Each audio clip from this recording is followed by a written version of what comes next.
Okay, it's sending the data now. Hopefully that works. Let's see. So weird how that had to happen. Let's try another thing here. Let's try something else. And it shows up. We're good. We're live, guys. Everything's fine. Yeah, I got a notification as well. That I Kumar is streaming. probably need to edit the all the stuff though. Um, Oops. Oops, the wrong thing. no, okay, never mind. That's right. Okay, let me just get these two more tokens ready and then we will start.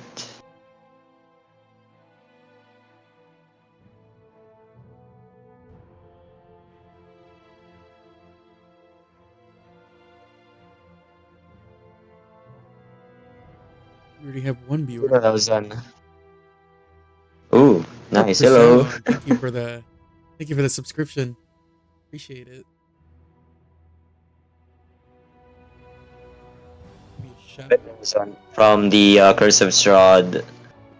Last time, I almost threw a dragon at the party.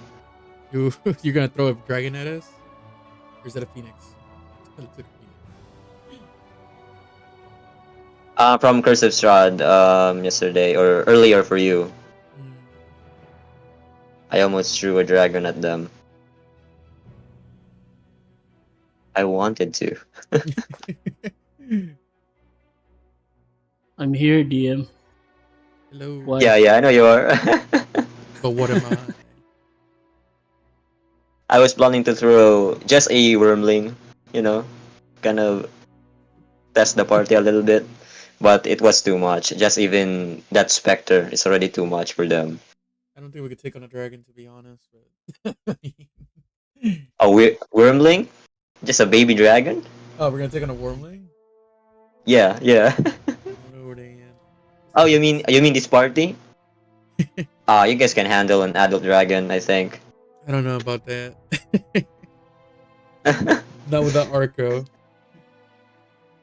There's one DM in our Dude, with IRL group. Chingon, we can fuck anything up, so don't worry about it.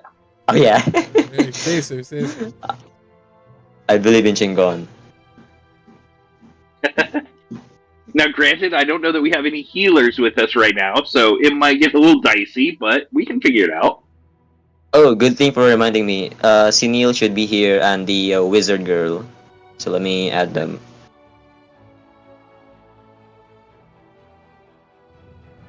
Who is still skeptical, by the way?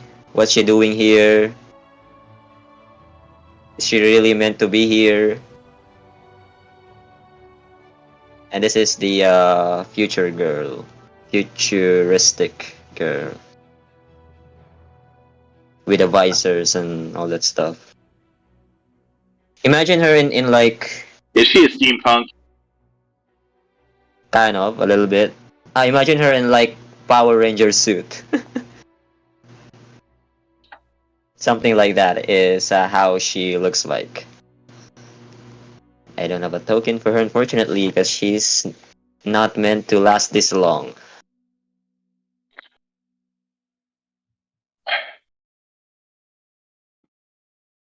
Oh, that's for I don't think we were meant to befriend an owlbear either, so. Yeah, and here we are. Yep. And a very strong owlbear.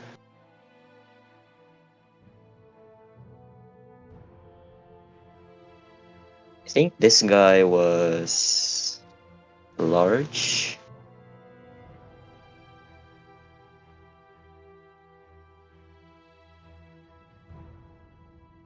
Yeah, he should be large.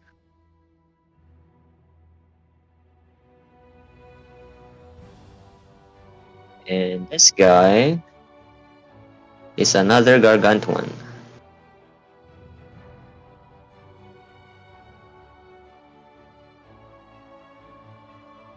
But they won't be here yet. All right, everyone good? Would hope so. We start rolling Yes, some sir. dice. Bet. Who wants to do a recap? No. If you guys missed out on the last exciting episode of D&D, make sure to watch the previous streams. Anyway, that's the recap. yeah. Make sure you watch it after this one. It's on my YouTube. Be sure to check it out. Yep. Okay, so we've got. Oh, Scarlett is here with us, right? Is she still? Okay, yeah, she is. Okay. So yep, you've just survived the fight against the Council of Druids, which are actually corruption hunters in disguise, as what Carius later found out. Oh, hey, Arco. Man, my boy came just in time. Everyone, make sure you join Owlbear. To those who are still not there. And then in the middle of the fight, when you start seeing that, you're realizing rather that more and more of those druids begin to pour in, beginning to swarm at your party. Two individuals jump into the fight and froze time, basically. It made everyone stop except for your group and these two people and two more gargantuan creatures that accompanied them. So we have the phoenix, a gargantuan phoenix that saved and healed Tim from in the last moments of that combat. And there's also a dragon clad in ruby gems. It's a ruby dragon, and they teleported all of you into this snow clearing here, which you see now on the map. And this is where we will pick up. If you remember, the two individuals, one has a green hair, wearing a fine silk dress that's also green. So green is her like main color of her outfit. We also got another woman who looks fairly identical to her, except she has a red hair and in a white uniform. I'm not. I know they don't look like it, but these tokens are just representatives of them. But that's how their appearance is. If you remember, this girl with the red hair commented that you guys are very like pathetic, were her words, and weak than the last versions of the Order of the Oxen that she encountered or she met. And then this green lady interjected and said that you are still trying to reach that point of power, and as soon as you teleported to this place, you guys get level ups and long rests on your character sheets, and this is where this session begins. How is everybody doing, reacting, or what will you say as you reach this place? Seem better. So I think I still have a couple of minutes left on my being able to talk to Shingon. Is that correct? Yes. So first I check. I just look at him and be like, "You good?" Food. It says here, and then just looks around as if looking for those enemies that you fought earlier. And then it begins. Chingon begins to look at the very huge bird right in front of him. Food.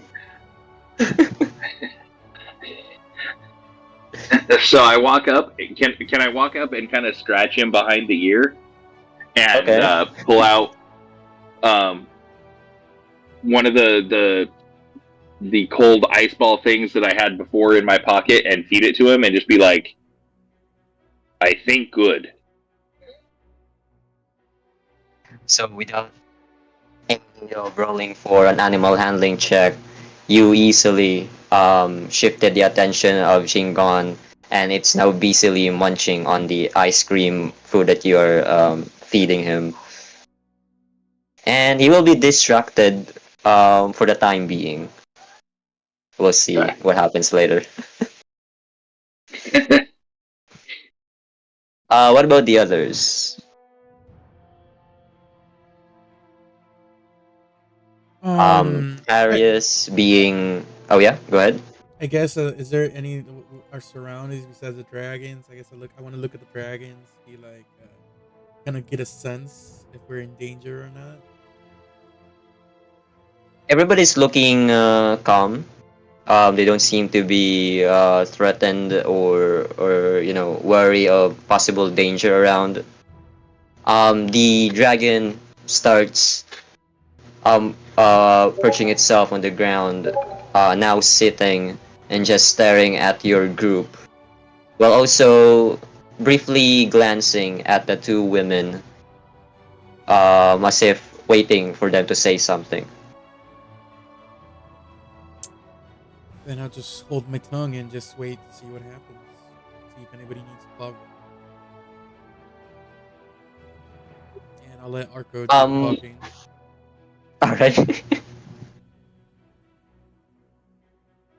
Kyrius, if you remember. Oh yeah, sorry. Wait, who did you say you were going to let do the talking?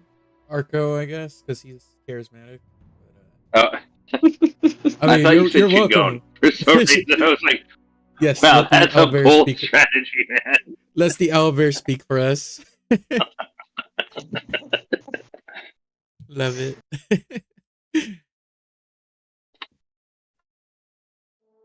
Kyrius, if you'd remember from last time when you rolled history check before we ended the session, you will recognize these two women because your organization feared or fears the interference of these two people because they are also the same people that helped the previous generations of the Order of the Oxen, the previous iterations of this group. They are known to be layering in a place that's beyond the grasps of time. So you will know that wherever their home plane is, time doesn't flow there.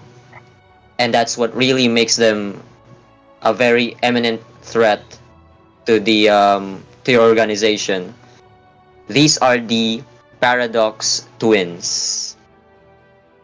You would know one of them controls time, another controls space, thus creating a paradox.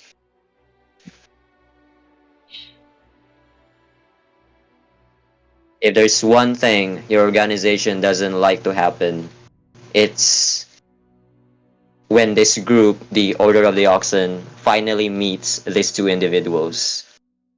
Because that's when they would begin to realize the Order of the Oxen, this version of this group, will no longer be a like a pushover.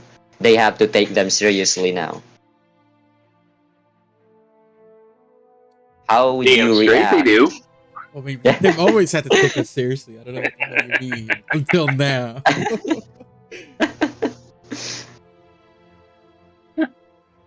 I guess we're not used to Kyrus yet's presence, right? So Elzon will just like give him that side eye and just grunt at his questioning. So this is the order, huh?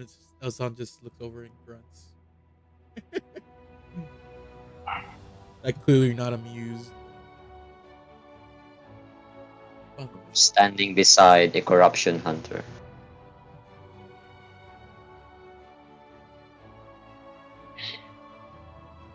we'll keep him close to Jing Yong for right now, so Jing Yong can Decide what to do with them. So you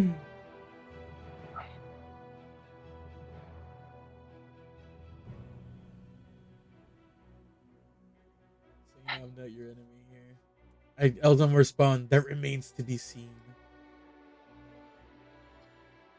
Wait, he's chatting? I'm not seeing it. Hold on. It's in the Orders of the Multiverse. Oh, I didn't realize that. Hold on.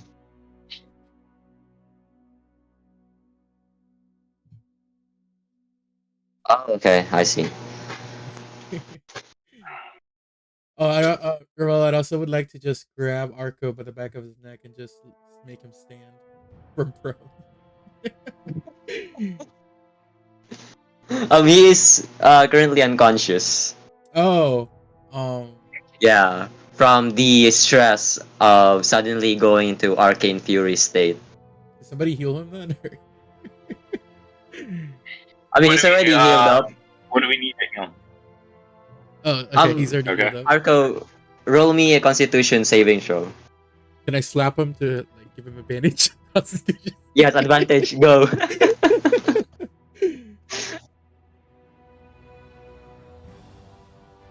I just slap What's him. your strength modifier? Ooh, Elzon? It's a +5. +4, I mean. Never mind. Just kidding. Just kidding. Let me perform. Marcos, yeah, roll me Constitution save. Alright, guys, we do have a bot for Discord now, so it should show up. Hey, Arco, you are waking up by the slap of Elzon. And then you suddenly find yourself surrounded by your friends, now in a very peaceful environment. You don't see anymore, or you don't hear any more clamoring or shouting of people casting spells here and there, people attacking. It sounds peaceful around here. You just hear flapping of wings, and then followed by a loud thud as 2 feet of this majestic creature lands on the ground, and that also helps you in waking up. Yeah, Tim is not here. he's just hiding in plain sight. It's the rogue being rogue. I'm imagining him. We're gonna break the fourth wall.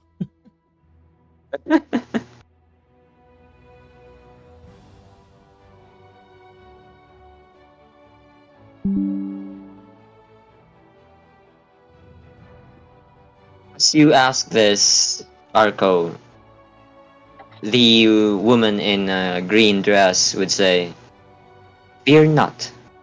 We are safe. For the moment, at least."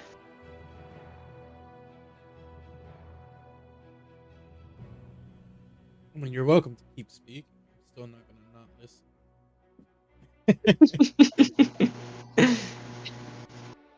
I guess we should probably talk to the ladies, like figure out what they want, since we still haven't. Yeah, exactly. So who exactly are you? The lady in red dress says, "See how pathetic they are, sister? These are the weakest versions of these people that we've ever seen." And then the lady in green dress says, "Let's just give them some time. They might still be trying to understand what's going on." We are answering Arco's questions. My name is Paula. Paula. And Lila. Paula is the lady in green dress. Lila is the one in red. Take you. And these are our friends. And then the you'll see the ruby dragon just exhales and creating some wind with red crystalline dusts mixed with the wind, as if it also acknowledges your group. Okay, I see what you're doing, Arco. And then the phoenix just stands with pride and looks at each of you, examining. Um, and yeah, that's how they would introduce themselves.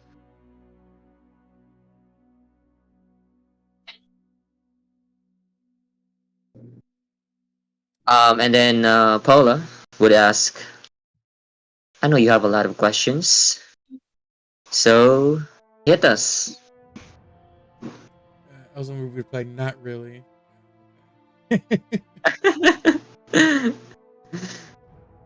And then So do we Lila know? would Does Zeus know would that? say, yeah, Good. yeah. Lila would first say, as a response to Elzon, see, stubborn as usual. No matter how many versions of you I meet. I grunt in response. She grunts back at you. I grunt hard.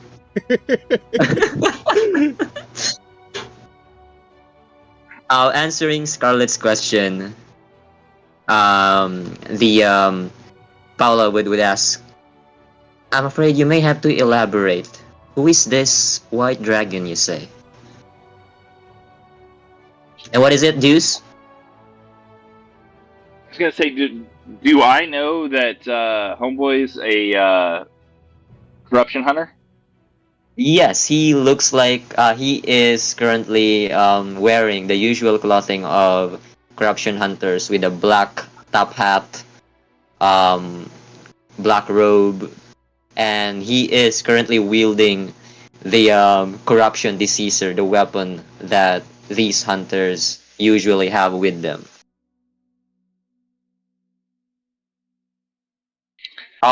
If you So remember, I look at Chin. yeah, if you remember back in that fight with the first corruption hunter you encountered, that guy was holding a walking stick, which is actually a sheathed sword, and that sword is the corruption diseaser of that guy.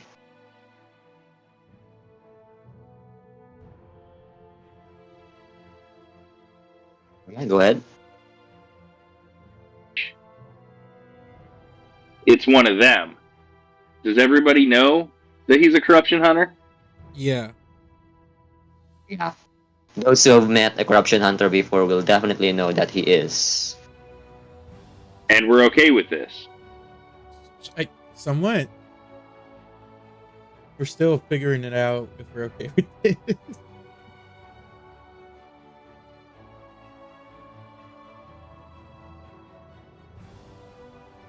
And so I just walk up behind him, and all I do is I just stand behind him and just say,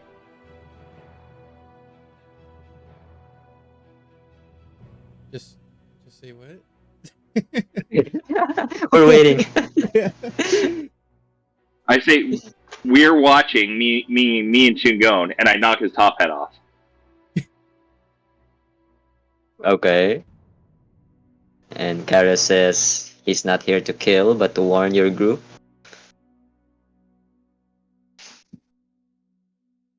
Warn us of what?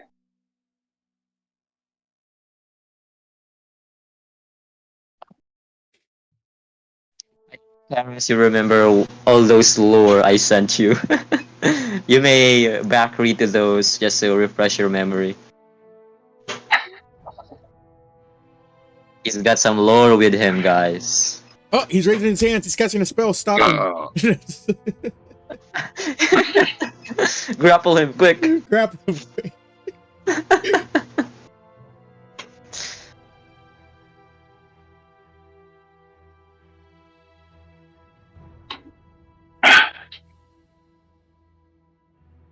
What you have stolen? Oh, I feel like I know what this is. I reach into my, I reach into my inventory and take out the gloves. I'm guessing those are the things, right?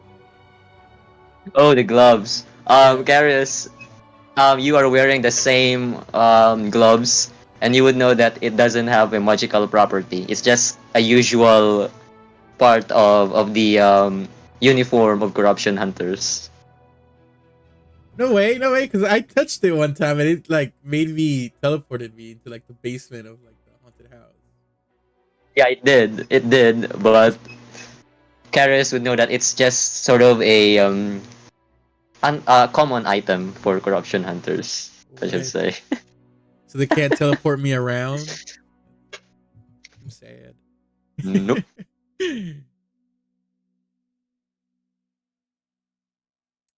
Then I guess what did we steal from them? Is my question to Karis.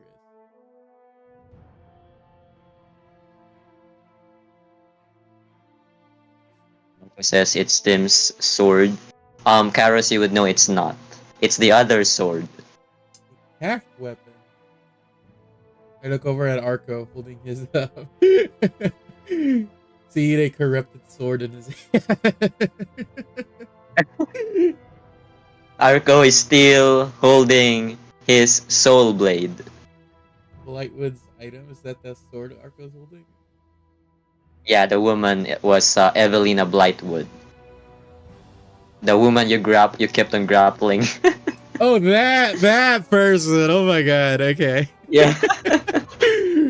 She hasn't shown her face since the last time I fought her. Yeah. Arco did see her again in his nightmares. She's so remember when you guys left me all alone to fight a thing while you guys went out to do something else, and I just like stayed there and kept grappling it the entire time? It's that person. A thing. Yeah, it's a thing. I mean, what else do you call the thing that it transformed into? I mean, yeah. When she transformed, she became an it. Yeah. No longer a she.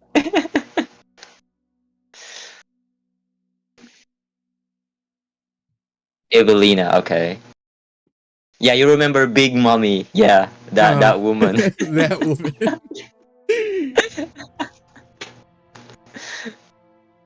You would know when Kara said Evelina, it's the woman. Okay, and after you show him his soul blade.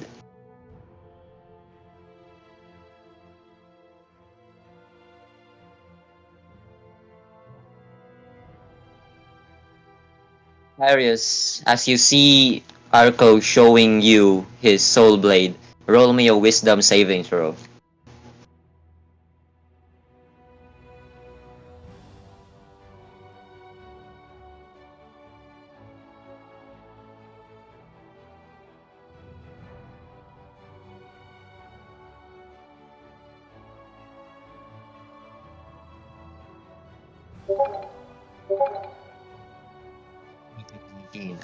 You hear whispers coming from the soul blade, as if asking you to claim it and steal it back from its current wielder, but you manage to shake it off the temptation.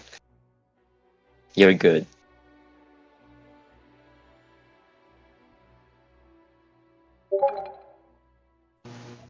What is your goal here? I'm not even sure if they know.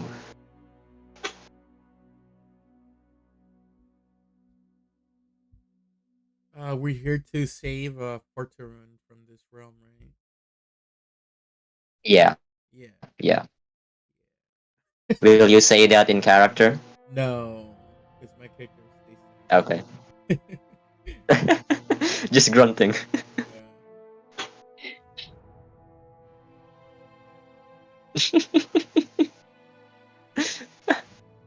Parturon. As Arkel, as you mentioned the name Parturon, um, Lila, the woman in red hair, would say, "Great, they're looking for that old man. Should we tell them, sister?" Then the green lady would say, "I think it would be best, but friends, Parturon is dead." Can I insight check that? I don't believe that shit for a second. All right, go ahead. Go ahead. You're gonna tell me this really powerful person is dead? No, Yep. no Inside way. check to those who want to. Go ahead. 12. 12. Okay. 12 as well for Arco. You just see genuine look on her eyes. She meant what she said. Deuce with a 15, you're confident that she is being truthful and there is grief in her eyes. Let me actually roll for um Sinil as well, because she joined you guys in hopes of meeting Farturon as well. And yep, as usual, I'm starting with a low roll. Terrible. Hey, can Chingon roll too? I mean, I'm talking to him, so can he roll? He's eating. This doesn't concern Chingon. He's here for food, for survival. He knows not who Arthur. Okay. I still don't believe it. I'm just in denial.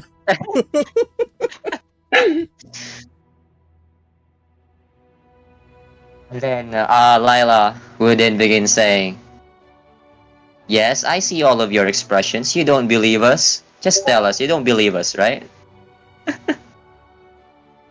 Are we liars in your eyes?" Where's his stuff? So can I pick up the corruption hunter's hat, put it on my head, and say, "I don't know you, so I know you're lying"? Sound logic indeed. I approve. Lila just gasped. I can't believe it. Seriously. Should I slap them, sister? You just starts asking her sister, and then you just see an annoyed look on Paula's face. She's been dealing a lot with her sister. So which but one? Yeah. So Mhm. Paul is the green one, not the redhead, right? Yeah, the redhead is the very mean girl, and then the green lady is the calm one, who is trying to make you guys understand that Farturon is actually dead. So can I look at her and be like, "Hey, I think you're telling us the truth, but what happened?" Lila would be the one to answer that, and she says, "Well, one of your friends failed to save him. That's it. We have That friends? paladin guy, Oh. he failed to save him. He was meant to save him. And where is he right now? I don't see him. We had a Possibly paladin? fled somewhere?" Oh. Well, he's Yeah. lazy, and we're here, so Well, Bard, Crag, Paladin, whatever. Sounds the same. I guess our only course further ahead is to get out of this realm then. Oh, you're If not getting out. Lila, I would say. is that No, like no. At your current state, you're not getting out. is that like a tone of like a threat or something? Like they perceive that as like a threatening tone. Like you're not getting out. With your 12, it sounds like a warning. I become a little With bit your 12 edgy. insight. what do you mean we're not getting out of here? Paula, the green lady, would answer that, and she says, "At your current state, you're not ready for what's beyond our realm. As we speak, your organization," and she points at you, Carius, "and I believe you already are aware about this, but they are readying, preparing their full onslaught at your group, because apparently one of you stole one of their precious items. Is that right?" And then she asks you, Arco, Just "You are lie. luring them into your own doorsteps.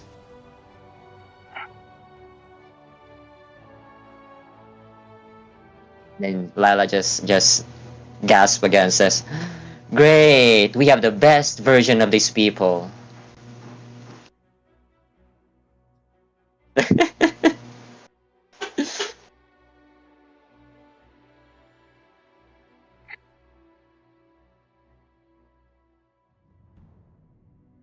So I want to grab Carius, I guess, the corruption hunter, while I'm wearing his hat. Okay. Like, grab his shirt and be like, "So what the fuck are they saying? What are they talking about?" He literally just explained it. They want Arco's sword, basically. Yeah. Yeah, but we're not Really giving want- it to him. So what the fuck do we need to do here? See, it's kind of like a beacon. They're tracking us because he wields the sword. It's kind of like the Ring of Sauron, you know, like everybody goes after him. So clearly, we just cut off Arco's hand and then buried it.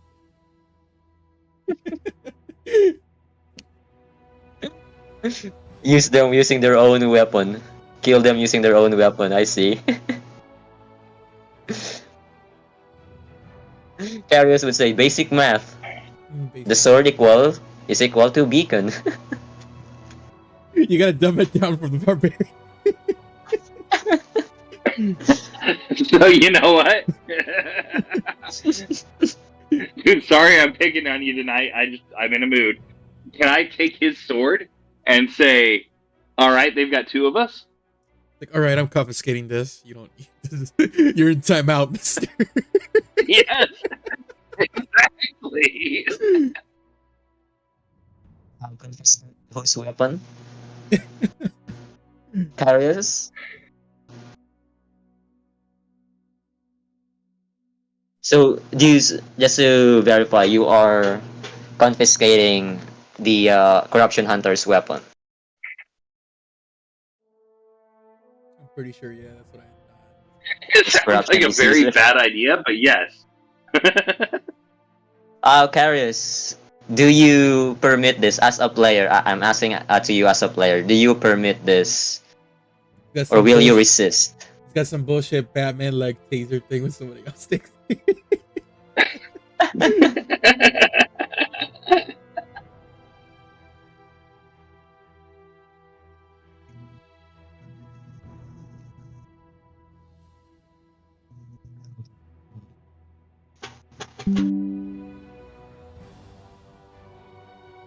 So Tim just responded.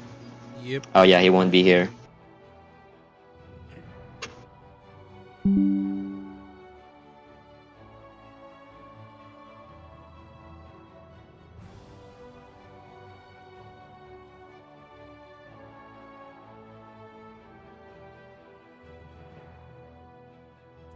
I guess I'll respond with like, fine. How can we be ready then? Take on what's coming. Stop for a minute. Stop. Wait a minute. Hold my sword.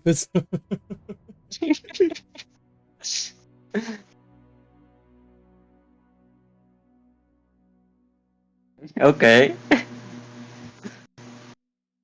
Hold up, I can be useful.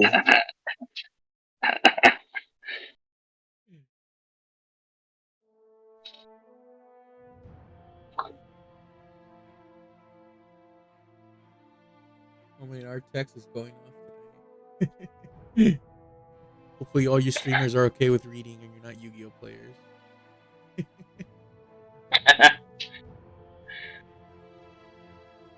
I love it. So, Oh yeah, go ahead. so from what I'm seeing here, he's saying,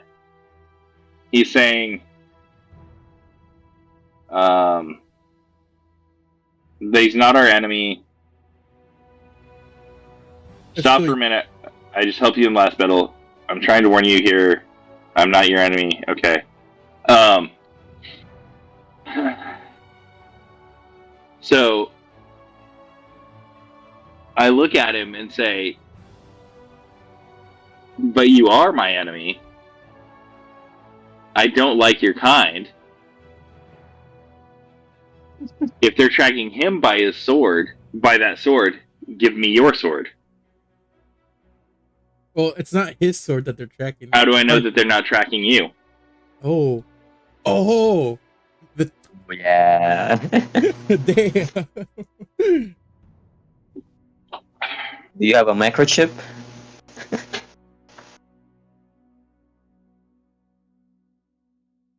We shall kill them all. That was in response to Scarlet's. That is true. They may still come for us, but if we leave your sword here, they won't know where we are. The lady in green would say, "That's why we are here. We will prevent any sort of divination or scrying at your group permanently. You are safe if you're with us." And Lila would say, "And I bet you're all ready for some training, some rigorous training. I'm gonna drain all of your energy out of you. So who's with me?"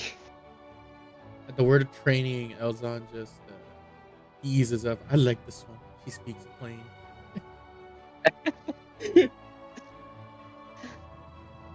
That doesn't feel like you at all. Alright? Let's just... Let me just say that. But I'm gonna train all of you. For you to be ready for what's ahead. Let's go. Extra feet. Let's go.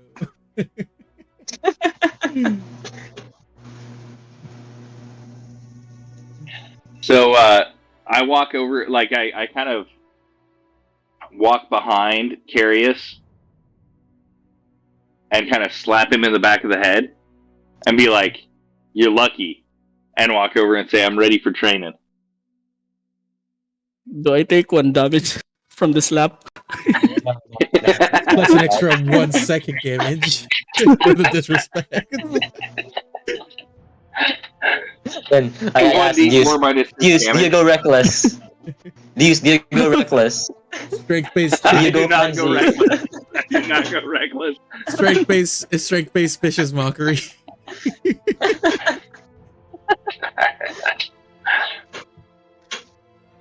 All right, and both of them will guide you to the path leading to the south area, and some training begins.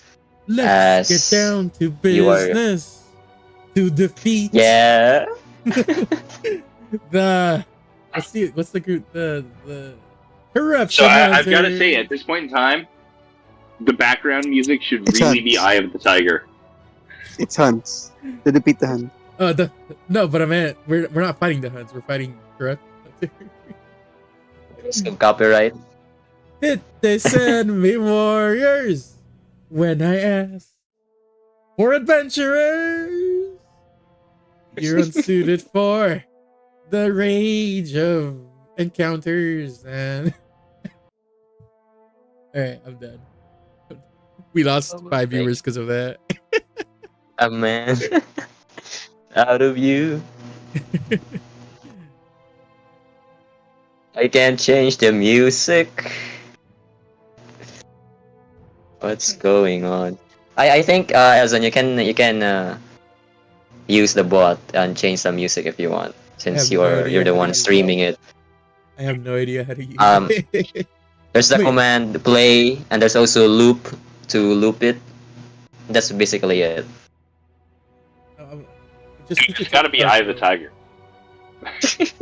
I think that's copyrighted, Dang, unfortunately. dang, dang. Dang, dang, dang. All right, that's enough. We can't more than seconds.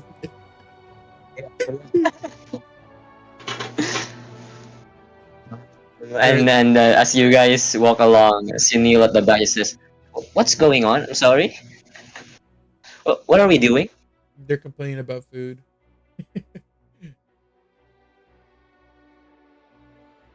And then the girl with the visor just says, Training, yippee! Let's go! So what does training consist of then? Like, what are we doing? We get a roll for it? It's basically downtime. It's up to you guys. How long will you be training for? What are the benefits? That's what I'm You're, asking. Can we craft anything? yeah, you can. It's downtime, so you can do any sort of preparation you want. Arco, we're doing the thing now. Get Scarlet ready.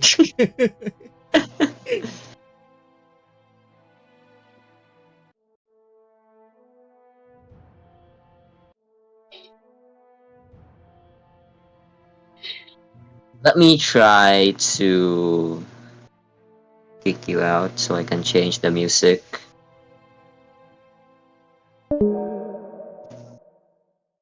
Bye.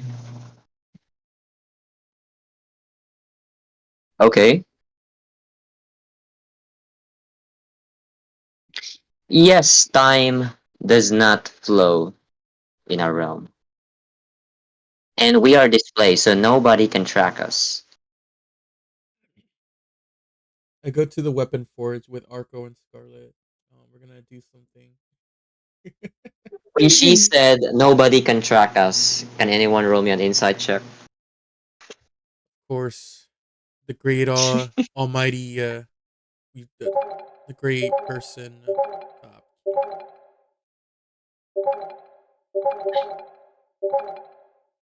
I'm so glad my bot works, guys. I'm so happy.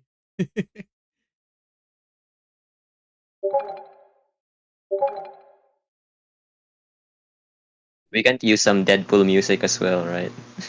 I have no idea. Yeah, I'm not gonna risk it. I wanna shoot, baby. Doop, choopy doop. JD's a good boy.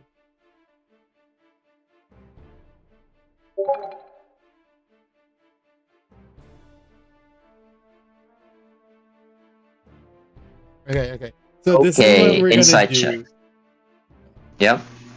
So I'm taking them to the weapon forge, and since Arco is proficient with smith's tools, I want him to create a process where Scarlet casts Moonbeam on my great axe, and Arco does forging stuff to make it into a moon touched great axe, which is a common magic.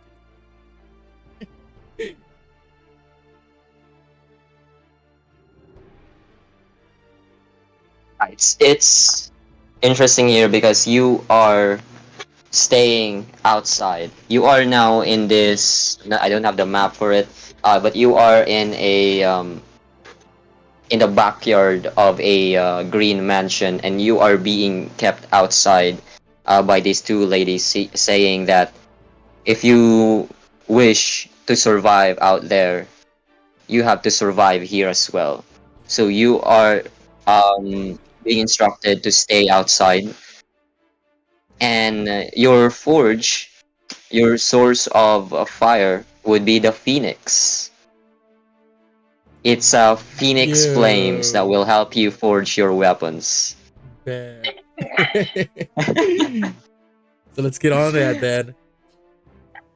Imagine like in an RPG town where in one corner you just see a very large phoenix where you are meant to forge your weapons. You approach it to create weapons.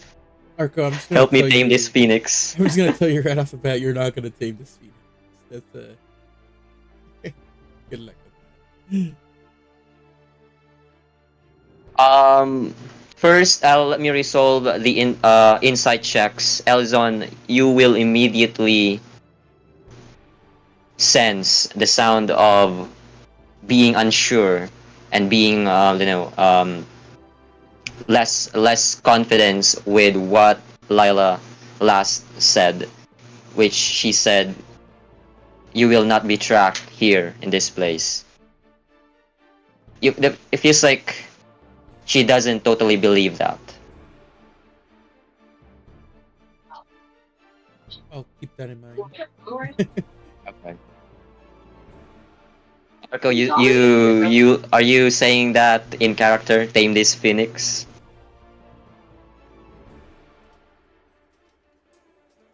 Okay. Let me check that moon touch weapon that you said, because what I have in mind might be Better. a little better. Yeah. Bet. Moon touch. Was it longsword or great sword? Great axe. Great axe. Since it can beat any weapon. Moon touch. It's for swords though. No, is it? Hold up. I gotta... Mine is much better. All right, then I'll take yours. It's from the DMG 2024. Let me look for what it's called. We are using some 2024 rules, y'all. It's from the DMG 2024. I'll let you be the first player to use this item. Let me add it to my inventory, if I man. What can- is it? And then like I'll I don't use the have it rest of homebrewed though. Then I'll use the rest of training to well, just tell me what it does then. That way I'll just It is an inspelled weapon. It can be any type of weapon. Basically, it's sort of glyph of warding. You are casting a spell on that weapon, imbuing it with that spell, and you can cast that spell using that weapon. So if you like even through my rage or now that's a good question. yeah, because like otherwise this is useless to me, man. I gotta take the moon touch right after that. Spells. I mean, the weapon has 8 charges. Oh yeah, it really says here that you expend 1 charge to cast the spell. So it's really saying the spell must be casted. Okay, moon touch it is. Man, but it could be useful for Arco. Yeah, that would be better than Arco than the current sword that he has. If it wasn't cursed to him. Sure, find familiar. Karis, go ahead. So you are casting that for I think 10 minutes if you want to ritualize the casting of it. Oh, I do believe Tim wanted to craft some things.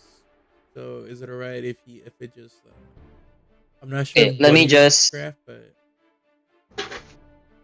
okay. So first day of the training of the downtime, I'm gonna circle around the party and ask them what they will be doing.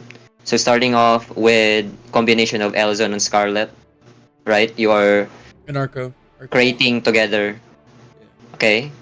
What's your final like decision or final plan to do for the first day of the downtime? Just crafting, enchanting the great axe, the moon touch great axe. Okay. So with the help of the moonbeam spell from Scarlet, Or I guess and then if you want, we yeah. could reshape the axe into a great sword. I'm fine with that. I'm gonna let it become a moon touch great axe. Why not? Okay, because yeah, I think you're right. There is no moon touch like not sword. Hey, this is homebrew. We can do whatever we want. Alright, bet. So let's see. What are the effects of it? I'm not seeing any effects. Just bright light. It becomes a magical weapon and yeah, and it gives light, which is nice because I don't have dark vision. Okay, and it's Arco who is trying to forge it, right? Yeah, since he has proficiency in smith tools, yeah. Do you have smithing tools, Arco?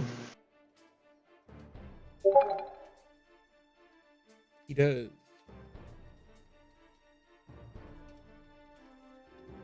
And you are proficient with it? Yes, he is. Otherwise, I wouldn't be asking him to do it. Roll me. Let's see.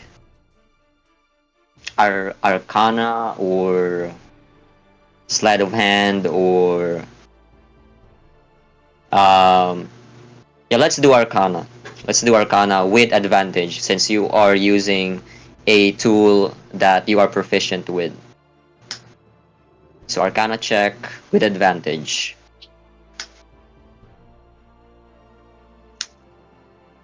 At what rarity is this, Elzon? It's common magic item, so we can Common, technically okay. craft it using the rules of PHP. Since it only allows you to Let me craft see if common magic items, anyways. it's gonna take you 1 week to craft this.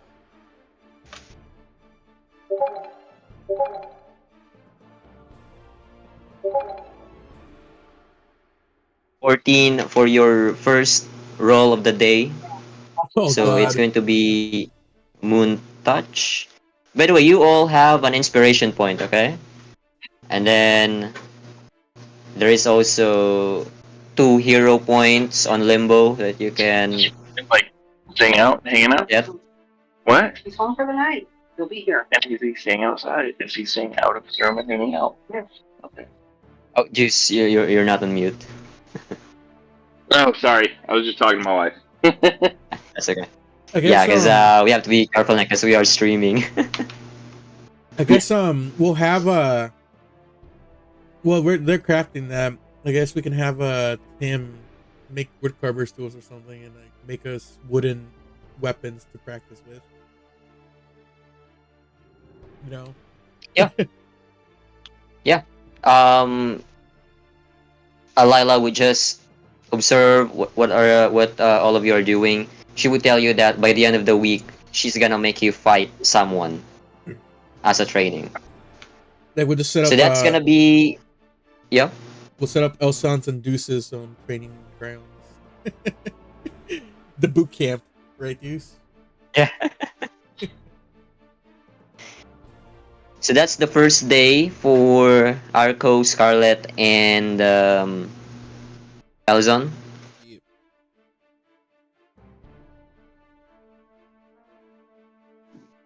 Is Elzon, are you proficient with smith tools or no?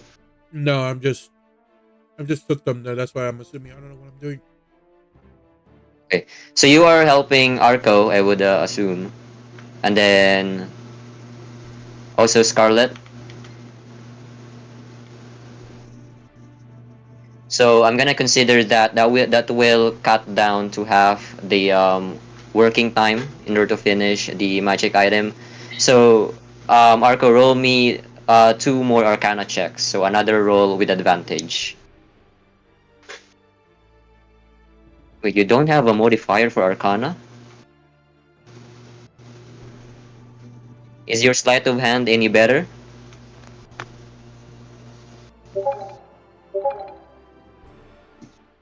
Okay, 16. That's good.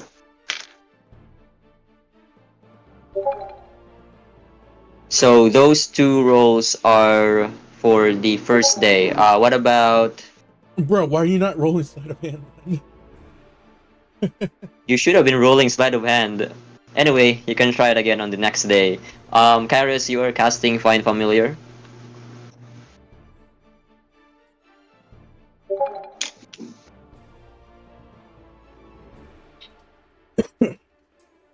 Okay, so you are choosing a badger, was it? Do we have stat block for a badger?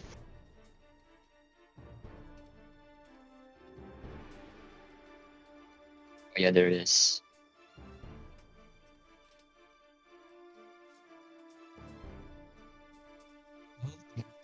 Roll me an Arcana check as well, Carius.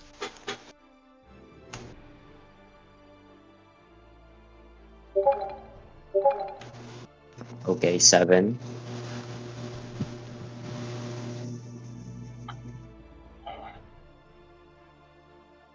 A very strange looking badger is summoned.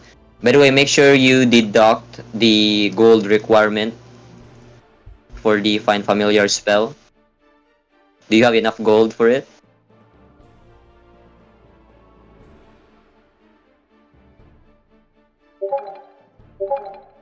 Pikachu was or Pikachu, sorry. Yeah. Okay, so that's deducted 10 gold, if I'm correct, from the Find Familiar spell. Okay, and you are choosing a Badger. Yep, just choose the Badger stat block from the free rules. You can add it if you're using the browser version of D&D Beyond. Should be under extras. You can add it as a familiar. Because what will approach you is a weird looking badger wrapped in this strange arcane energy that's wrapped around it.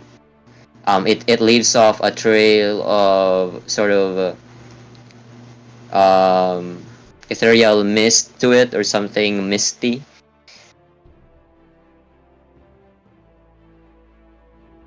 Badger named Stinky.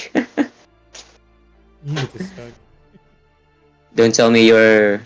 Who's that? Monster again from the universe is Skuntank or something. Okay, so yep. There's something weird about this badger that you summoned.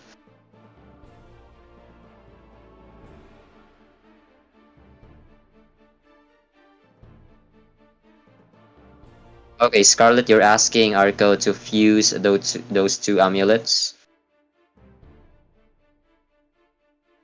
He can do that on the next day, but there's still the Moon Touch Great Axe to finish though. As for Deuce, what is Deuce doing during downtime? For the first day of downtime?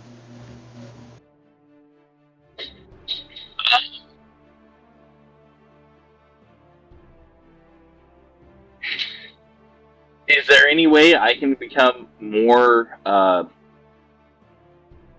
attuned and close to Chingon?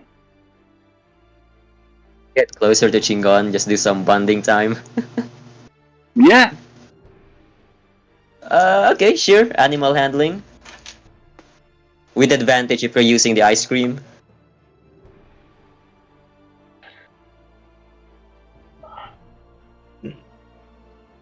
Alright, hang on 1 second here.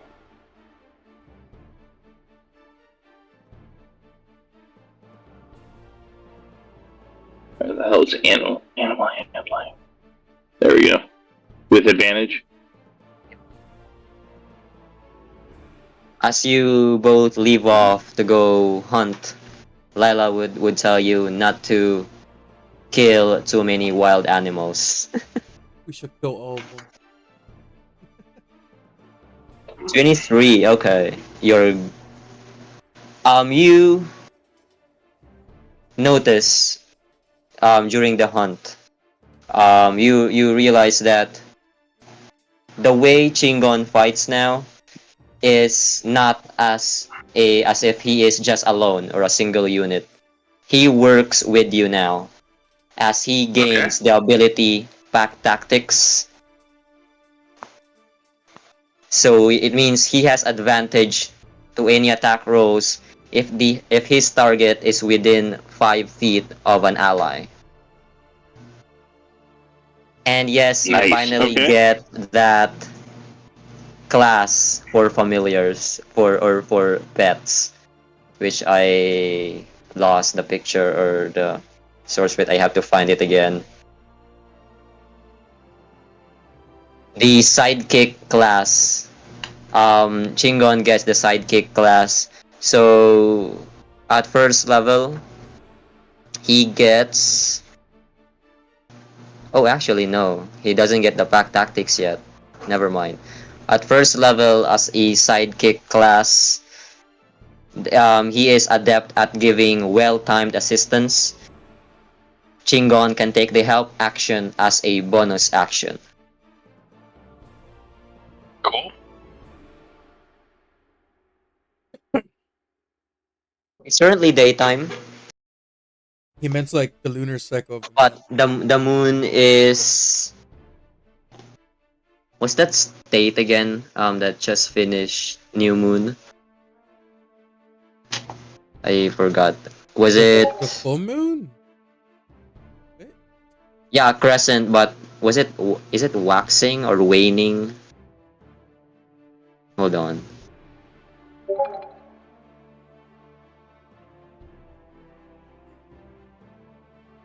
Faces.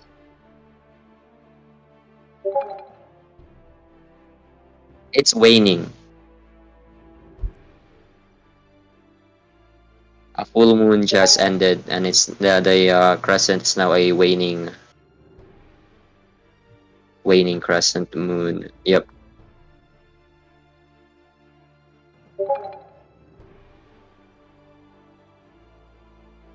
Oh, hold on.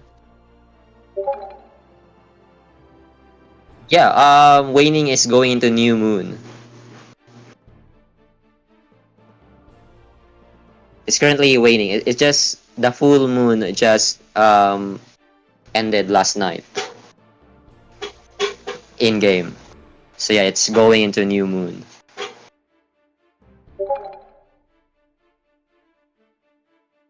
Hey guys, We can tell. I just had something happen over here that I got to deal with. DM, can you? I mean, you know what I'm going for. Can you just kind of roll for me or whatever? Yeah, sure. You're still going for the build, right? That build that you Yep, want? I'm going for exactly what we were talking about before. Okay. Same thing. Alright. I got you. All right, cool. Thanks, man. Sorry about that. Yep, it's okay. All right.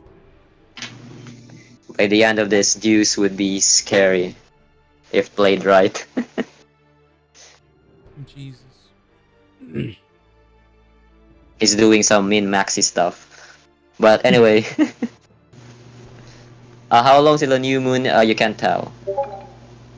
You're not sure if time, or if the time period here is the same as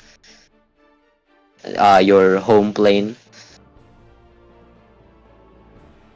Right, that's why we have moon. Okay, so that's your first day. Everyone make another Arcana check. Big sleight of hand, Arca. No, it's Arcana for everyone this time. Oh, At the end of the first day. That's not good.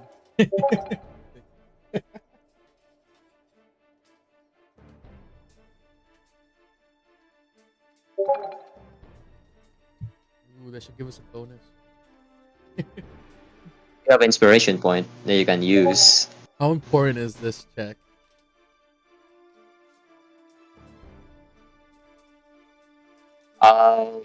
I don't know. Maybe it's important, maybe it's not. Let me just describe what Scarlet and Carius would get. Carius, you begin to see that arcane energy that's wrapped around your Badger. You can almost... You could have sworn you saw the lower half of this Badger become spectral. It became... not sure if translucent is the word I'm looking for. Is it right? Is it? Let me check. Yeah, it became translucent. The lower half body of the Badger. And as for you, Scarlet, you will see again that weird figure, blue in color, that ball of blue light, that's just flying around you. And I don't remember if was it flying around you or was it on your feet, but you will see that again manifest in just flying around you. When you touch it, your hand just goes through it.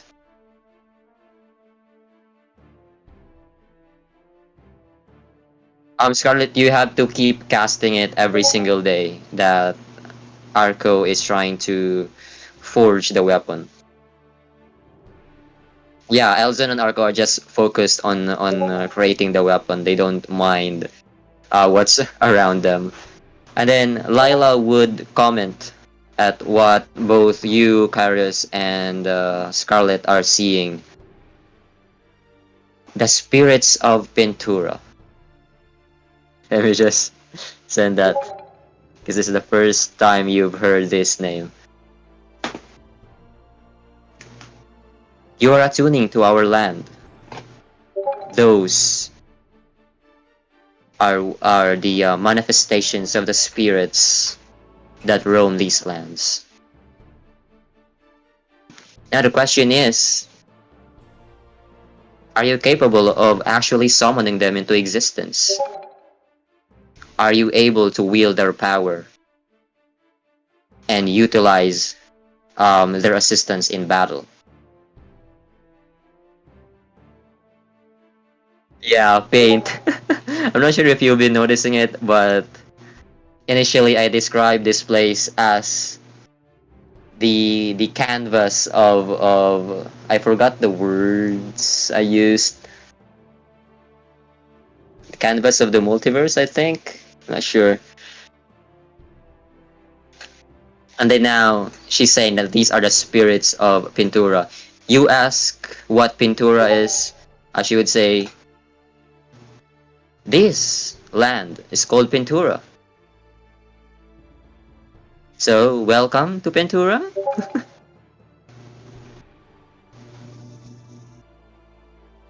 Do they eat though? She just chuckles at your question. You sure hell can try, he just says.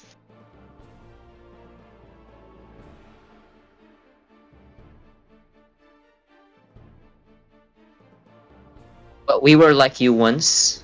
We were trying to summon the help of these spirits. And by time, and if they see you deserving, they will come before you and aid you at the moment of your weakness. Or they might even accompany you for the rest of your lives. And then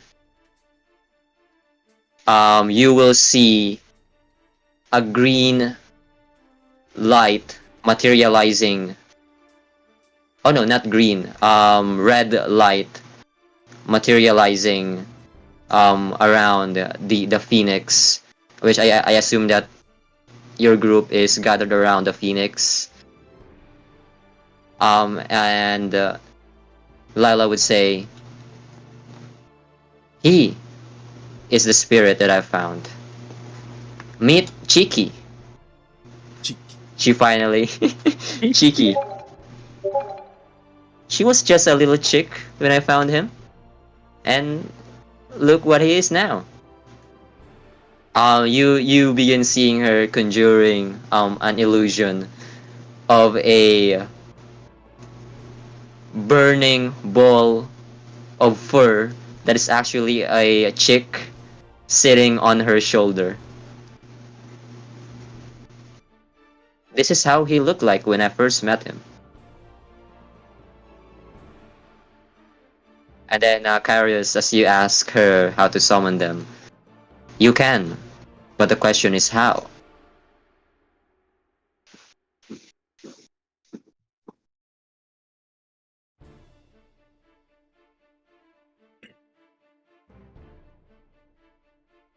Scarlet, an answer to your question, or rather, you try to feed it with candy. It just swirls around your hand and then does nothing to the candy.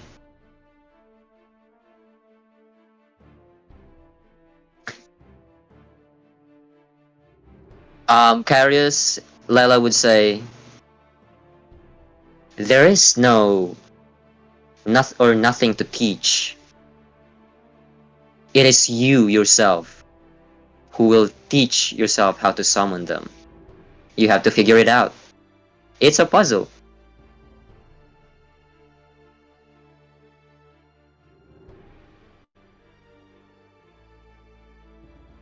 And she says, "Anyway, this begins to bore me out. I have to check with my sister again. Because you will realize that Paula is not around. Let me actually remove those people that shouldn't be here.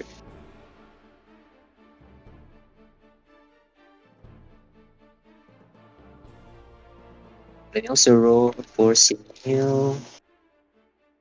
Okay, that's good.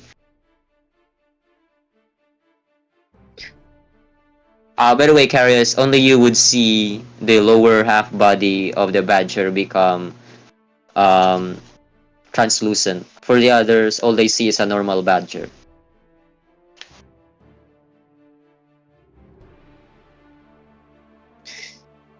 And does anyone else want to do anything else as we end the first day of the downtime? Nope. Just get this X. I'm ready. Yep, you can approach Neil. You will see her looking around her side, her shoulders, random directions, as if she's seeing something that you do not see.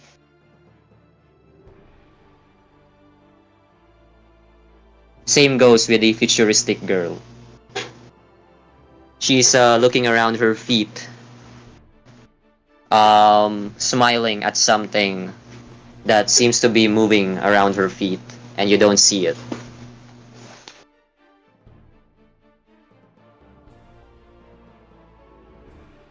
What do you say to Sinil? Buko shadows. Oh right, a warlock thing. Okay.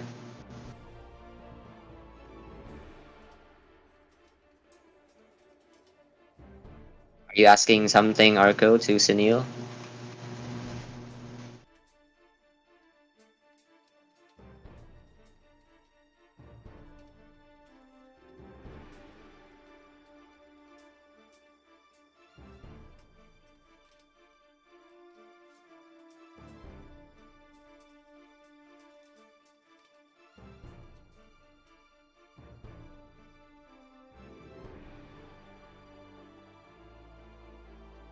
I would say, I think those two might have the answer I need. So don't worry about it. I'll talk to them later.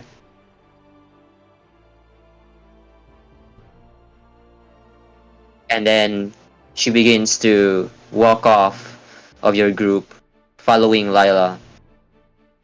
Do you wish to follow her? Eavesdrop on conversation. She might ask the two sisters.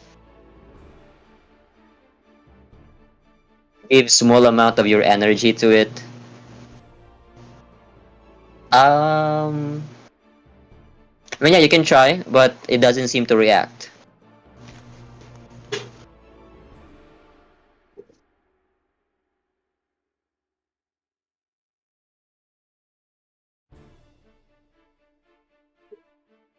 Okay, so that's wraps up your first day of the downtime.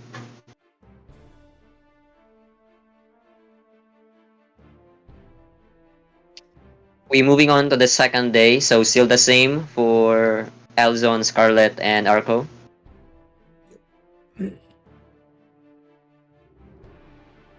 So Arcana checks again, Arco with advantage. I thought he could use sleight of hand instead. Oh yeah, sleight of hand, yeah.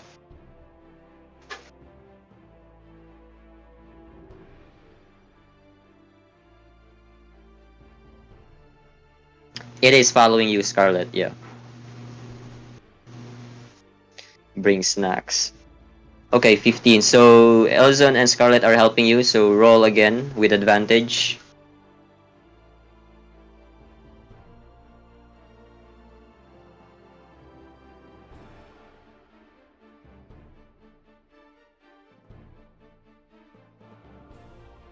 Okay. Good.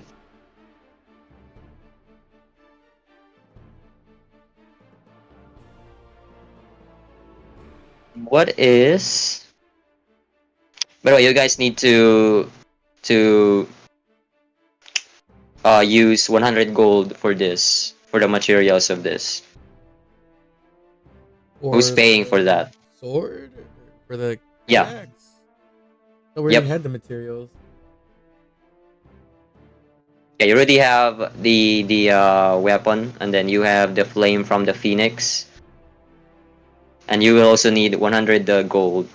Let me actually check if that's correct. Well, I thought we didn't need to pay anything. We already had the materials to craft the said item. Like the moonbeam, we have the the metal for it, the smith's tools. Like what other extra material would we need? Oh, it's going to be 50 gold. Yeah, all right. I got 41. Somewhere. Can you guys spare 9 gold?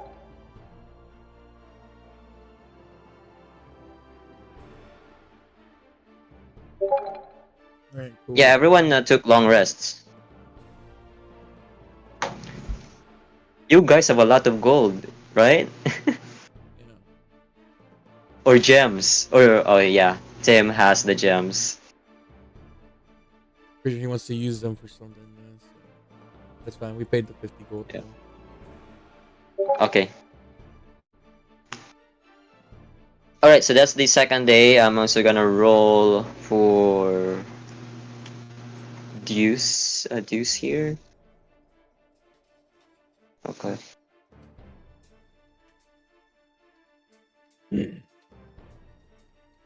As for Carius, we want to do for the second day.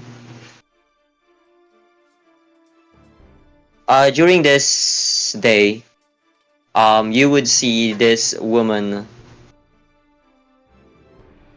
join Paula and Lila.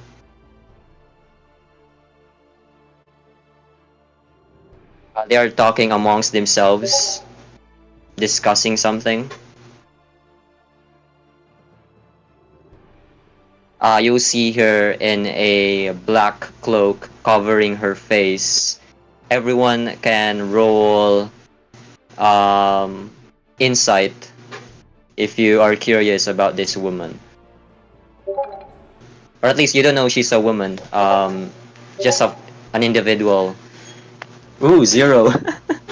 Nice. That's funny.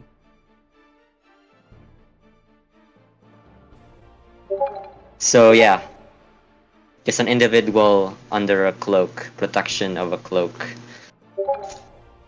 Talking to both Paula and Lila. You did not see Paula yesterday, but now on the second day, you'll see her. 15. You will see white hair beneath the cloak, and an equally pale skin. With an her eyes don't seem to have pupils, just blank white. And wait, is pupil the right word, or was it iris? Iris is the colored part of the eye. People is like after the coloring, so the black thing inside the coloration of your eye. See blank white on her eyes.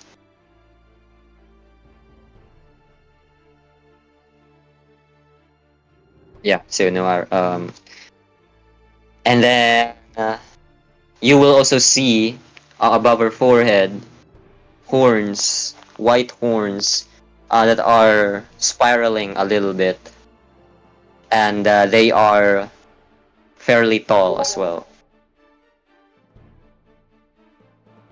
They are talking, and she is wielding a staff with her. Okay, so what is... Okay, so you're talking for the second day, alright.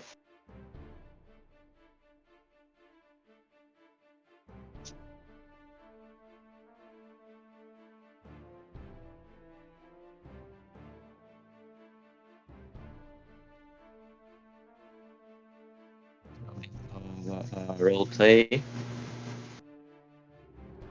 Skin will just ask you, who is this Evelina.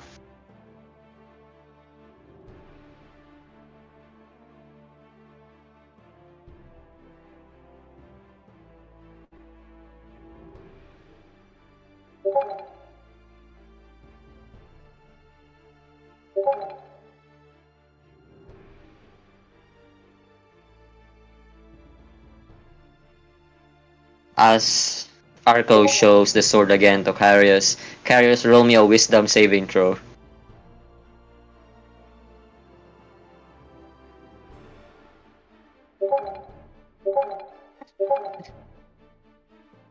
Okay, you're good with a 13.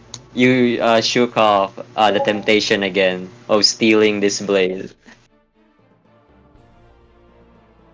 Yes, by the end of the day, Scarlet, everyone can roll Arcana check again as they try to figure out those floating orbs.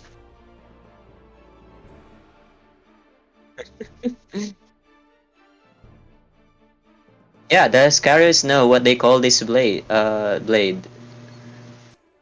Roll me a history check.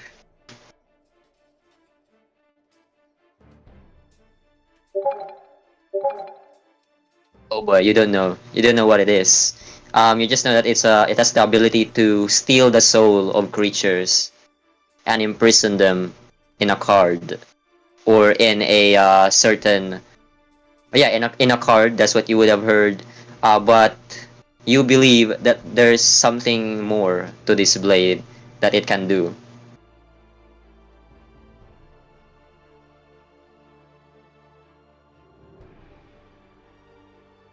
If you know the first moments of the Minecraft DND world, that's your clue.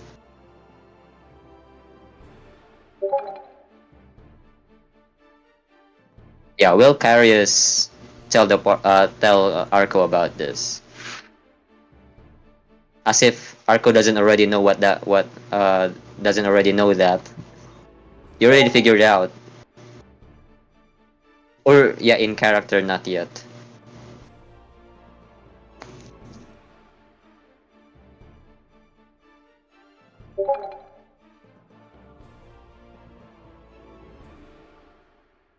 Just keep on rolling for juice here.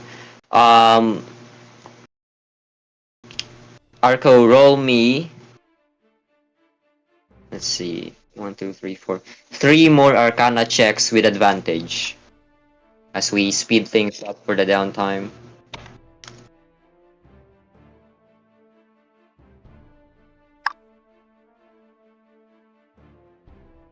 Boy, that's not good. This one. 1, 2, 3, 4. Yeah, oh, sleight of hand, yeah. And then 6. Oh boy, sorry, Juice. I rolled low. So yeah, sleight of hand, 3 more with advantage.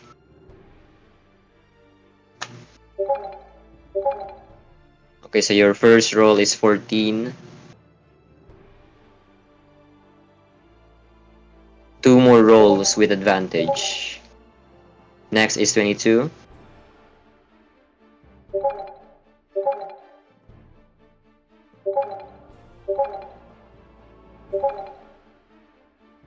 Uh, 17 for the third one.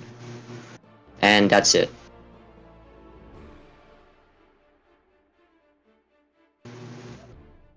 Okay, Scarlet, do you have painter's tools or something?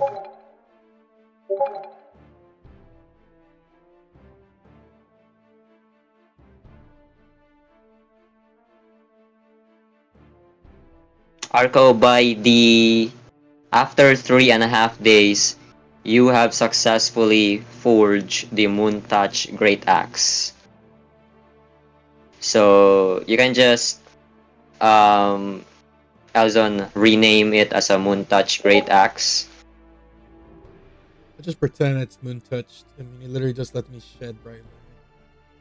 Yeah, and its damage becomes 2d12. Oh! Oh! Yes, as an added effect from the flames of the phoenix.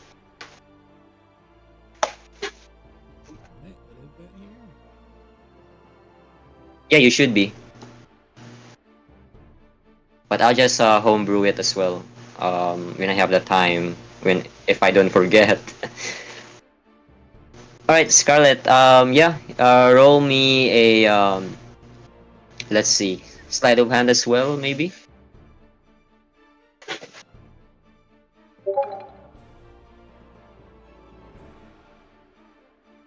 If you are proficient with painting or painter's tools, you roll with advantage.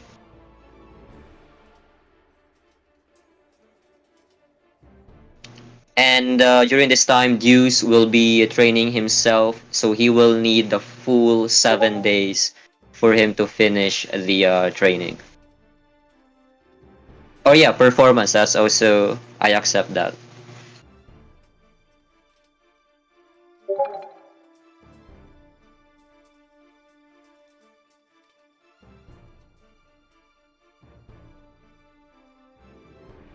Actually, Karis, you don't know anymore. Are they evil or are they just accidentally commit evil things as they pursue their mission as an organization?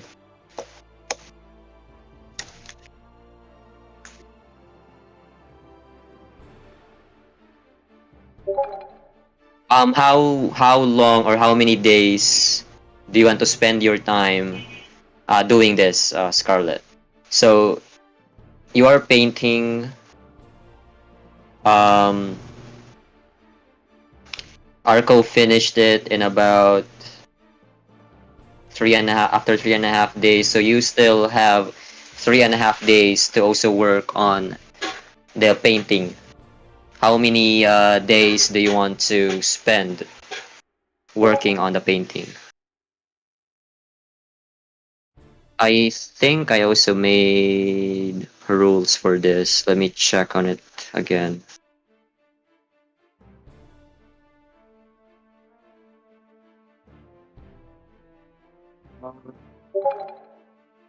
This one.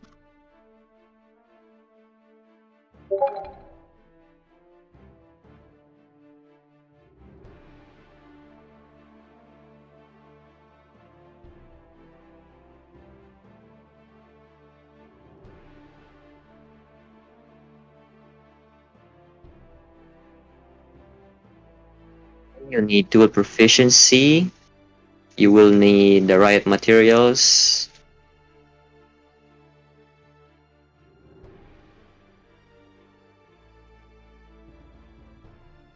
Okay, roll me 2 more performance checks with advantage.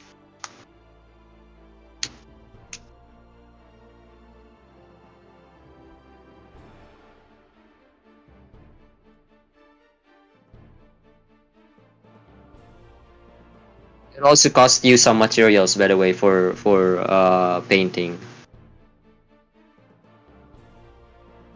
Let's say just 5 gold for the materials. Okay.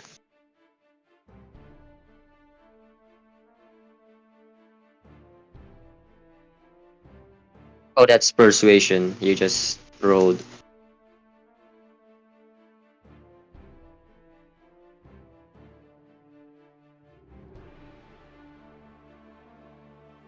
So is it like a quick picture, like a portrait of some sort? But if you're painting the entire group, then I guess that's a landscape painting, right? That shows the entire party. Can you describe to me how it looks like as you have just created a masterwork of a painting? Oh, actually, hold on. That's 24, 24, 19, and another 19. Yeah, it's a it's a masterpiece of a painting that you have just made.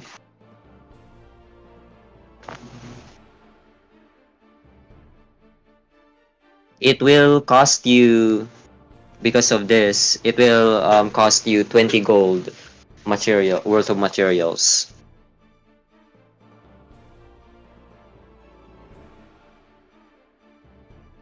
And you have the gold for it. So yeah. Okay, you may add that on your inventory. Or yeah, I'll just add it later on.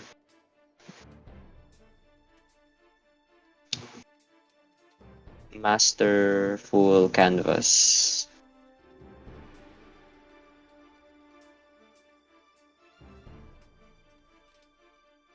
Existential crisis for Carius.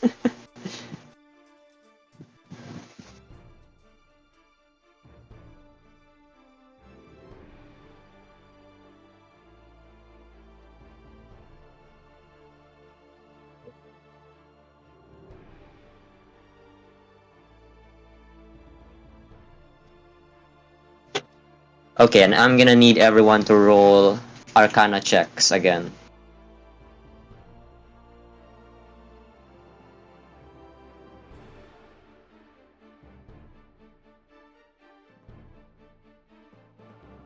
Okay.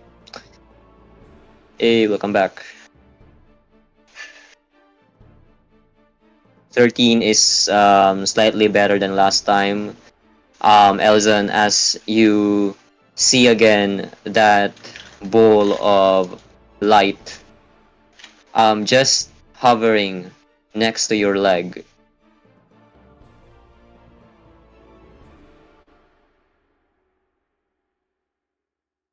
I tried kicking it, I guess. I don't really know what this is. You just your feet your foot just goes through it.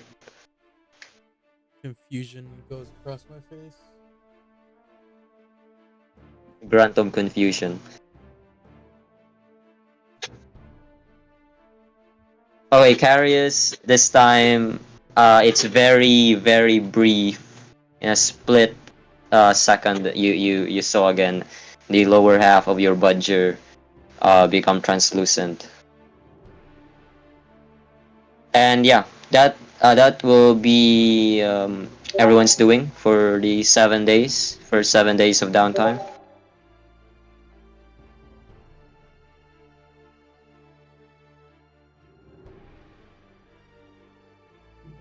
If you say that, Karis, it would mean that you have to defy the person who granted you your powers.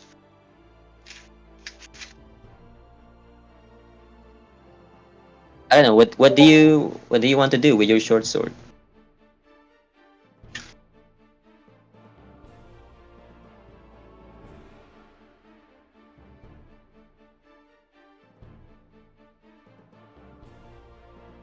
And then kneel. Okay, 3, 4, 5, 6, 7. Okay.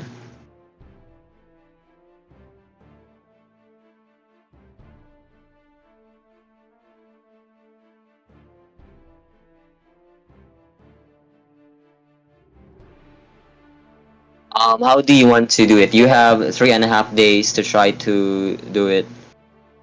Or do you want to imbue it with the spell Chromatic Orb?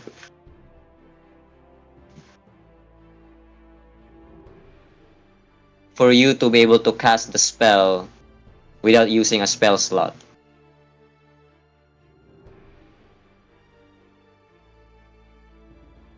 And how many charges was it again?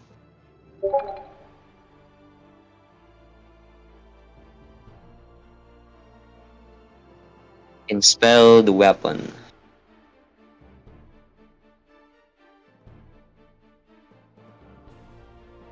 What spell level of Chromatic Orb?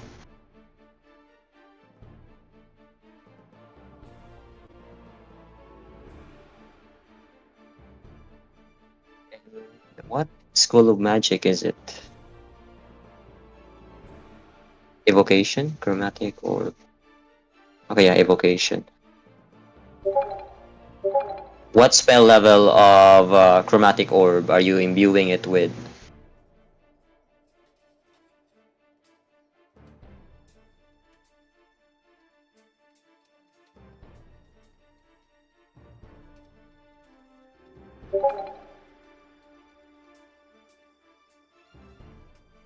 Yeah, As you try to imbue it with your weapon, you have to keep casting that spell slot each day.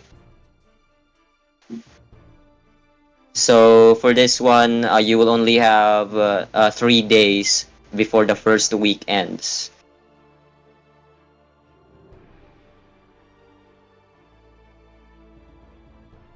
So what spell level? Fourth?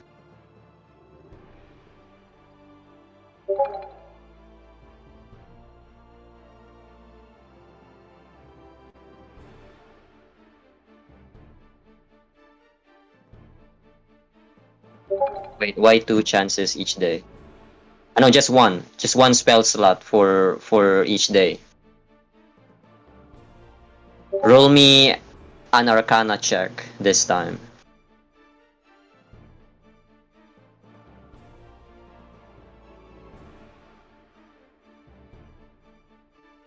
So 3 Arcana checks. Yep, just straight roll.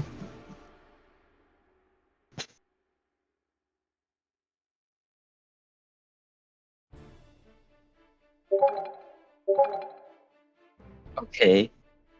One more time. Okay. One more. What's going on, man?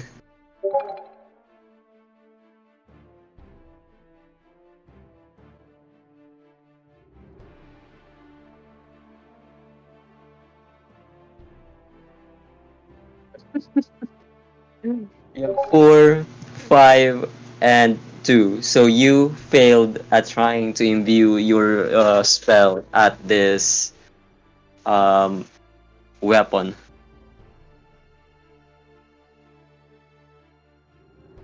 So, 4th level, that means it's going to be very rare. I'm afraid you'll have to use up some gold for it, for the materials.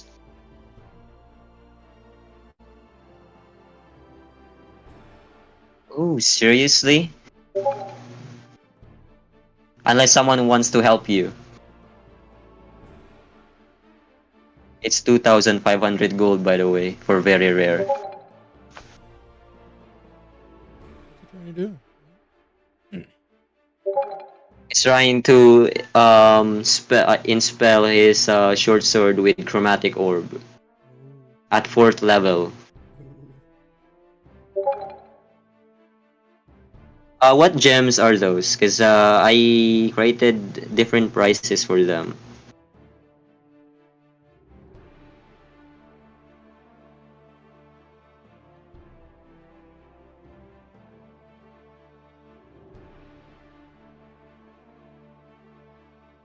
Let me check. You have maybe an assortment of gems. Oh, okay, okay. Let me find my reference for it. How much are those gems?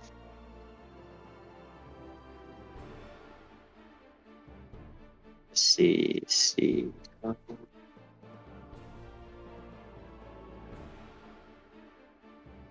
And I'm looking for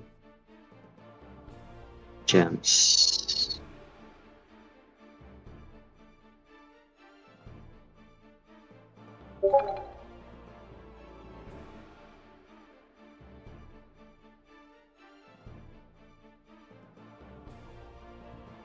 Stack of gemstones.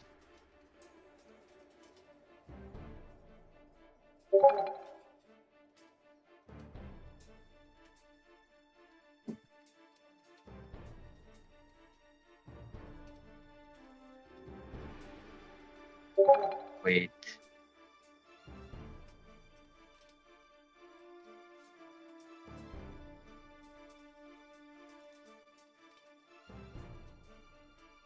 Oh, I didn't indicate it here.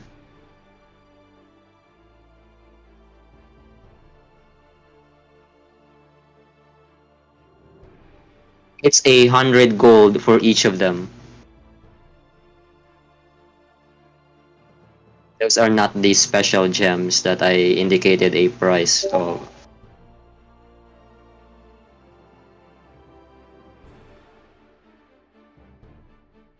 Shadow Blade, Vampiric Touch, and Booming Blade.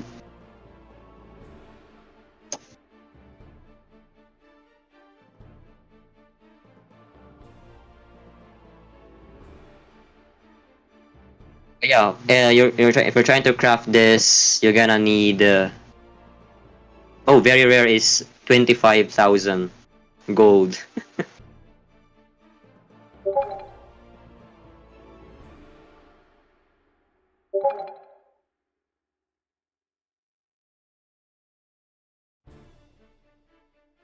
Vampiric Touch.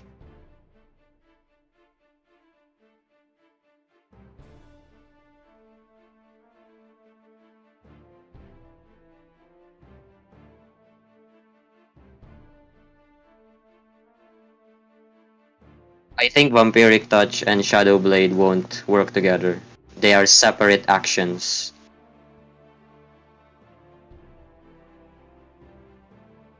Shadow Blade.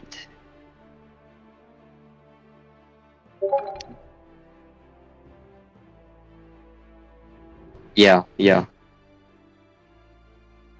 Booming.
Okay, I'm back. Can you hear me?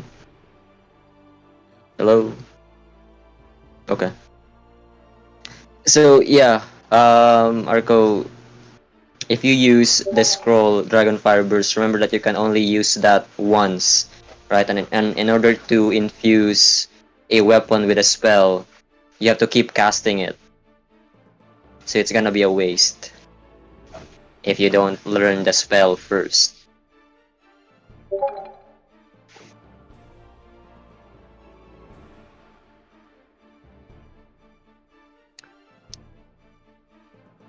I think I sent the details of that spell, right? Oh, what? It was elemental shield.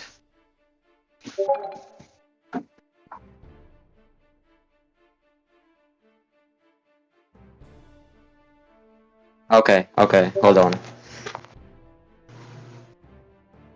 I don't know, it's up to you. Let me find the Dragon Fire Burst spell here, because you might be able to learn this.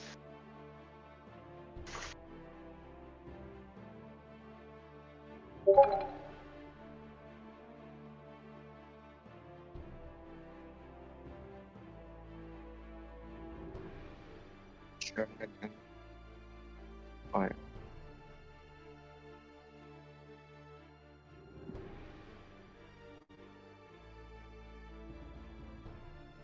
Yeah, you can certainly try to learn this. I think it's possible.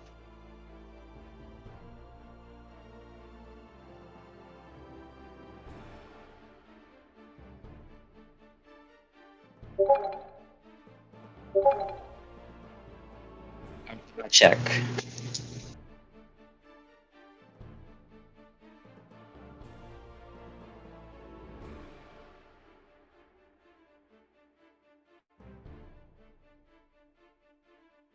Say you have to study this spell for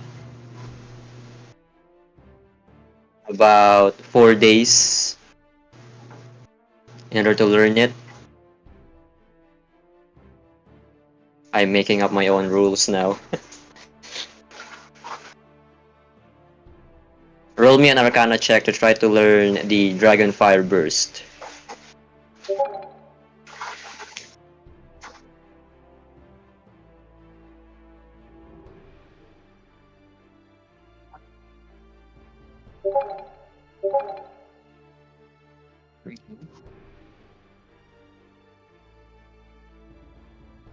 This for your first 3 days.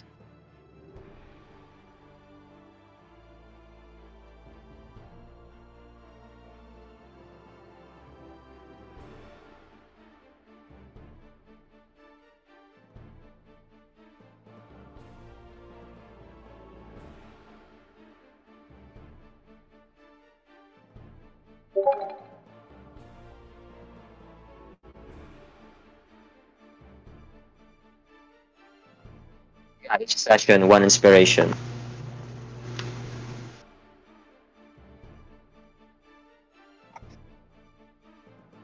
So yeah, roll 2 more Arcana checks. We will begin combat in just a minute.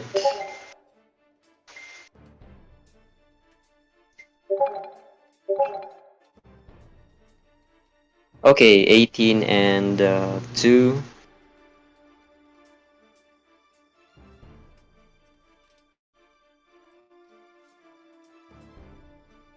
So far, your progress towards learning the spell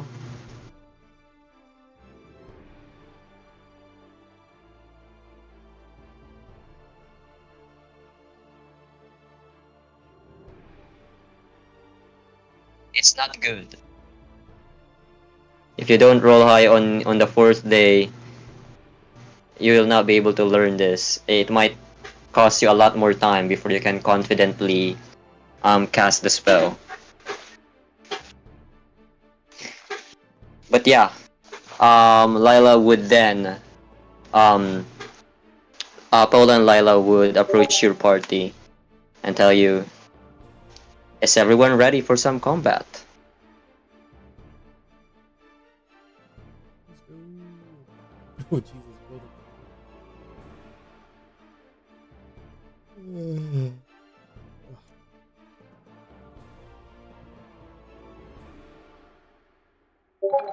Actually, hold on.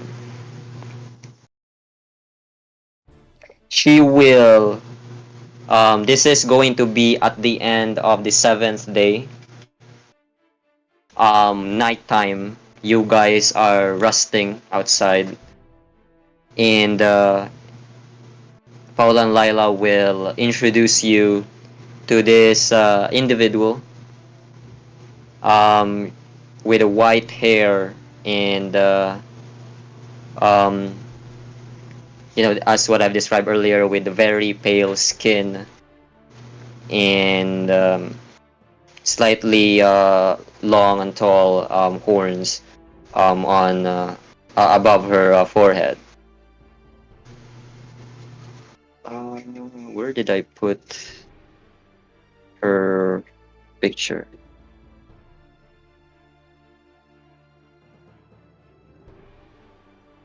Oh, here we go. Everyone who wishes to try to identify or learn more about this woman's race, you can roll a history check.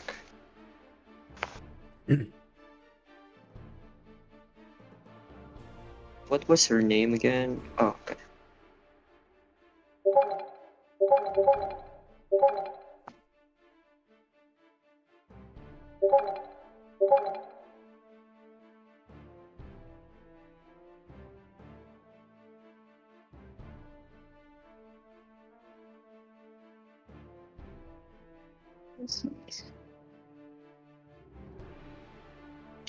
She's an NPC.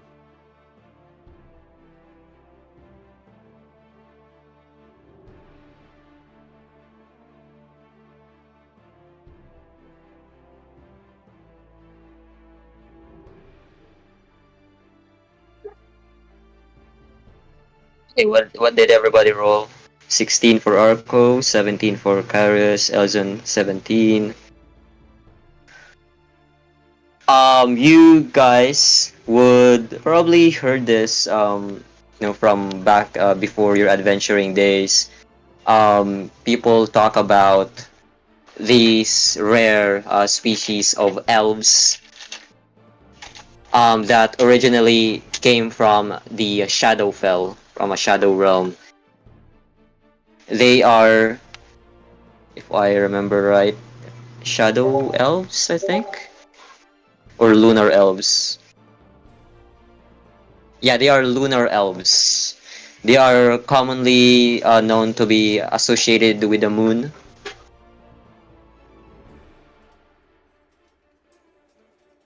And she tells your group that she will be testing your combat prowess tomorrow under the light of the moon, which is almost approaching. It's now like a half moon approaching new moon.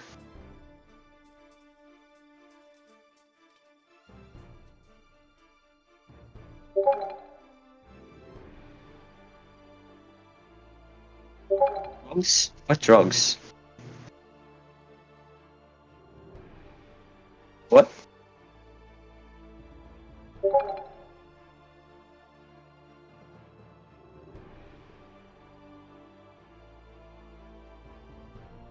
What do you mean drugs? You're usually small.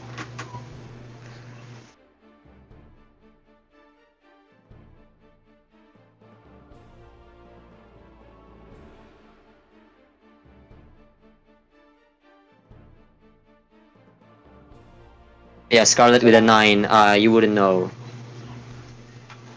You wouldn't know what she is. But yeah, she will be fighting your party. And what do you guys do as a preparation for the day ahead of you? I think we should rest so that way we're fully healed up or whatever. Yeah, you guys are long rested.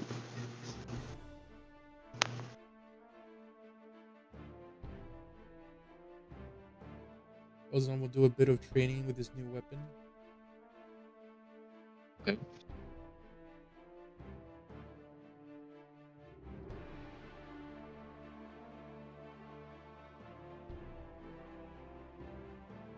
How many of you are here? 1, 2, 3, 4.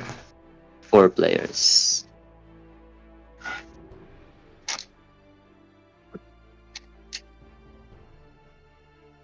Okay, so you're training.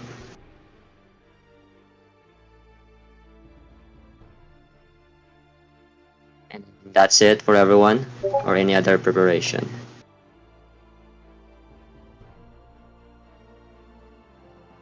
You can do those during downtime. That will require more days, so you can spend more time doing those after this combat.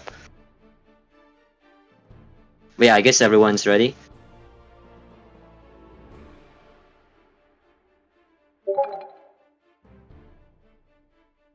Okay, okay. All right, you may. Let me just put them away.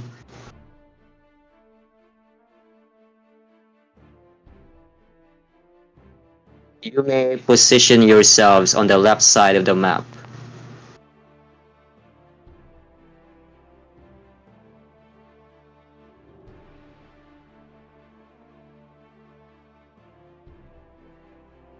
She won't be there. She will be at the back.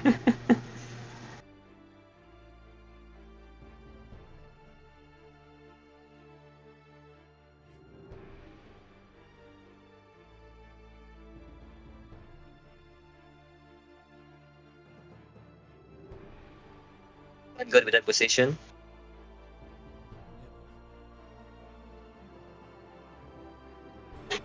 Alright, everyone, roll initiative. As you see that it's not only her that you're fighting. There are also beasts. Even with Beasts. advantage, I got 8. You will see standing before her these manticores ready to fight for her.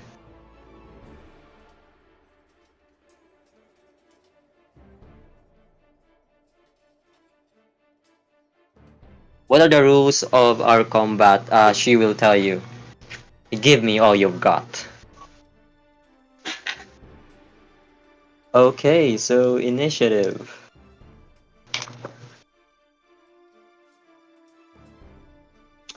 Amazon with an 8. Nice.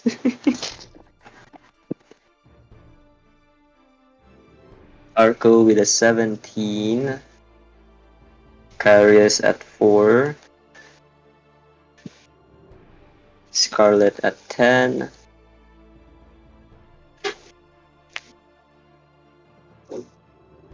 What? You have not changed your spells? Why? Is that how you underestimate my monsters, my NPCs? What's your initiative modifier? Oh, Elzon, you've got +2, okay.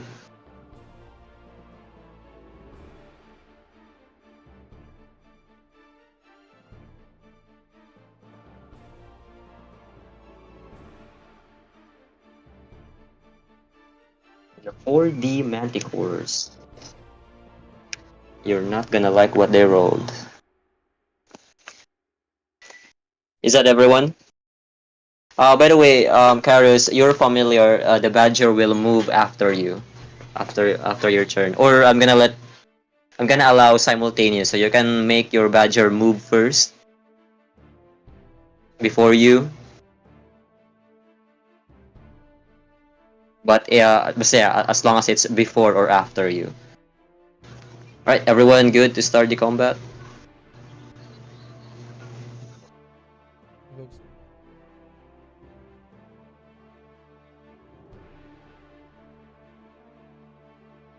Just a reminder that the surroundings is fairly lit.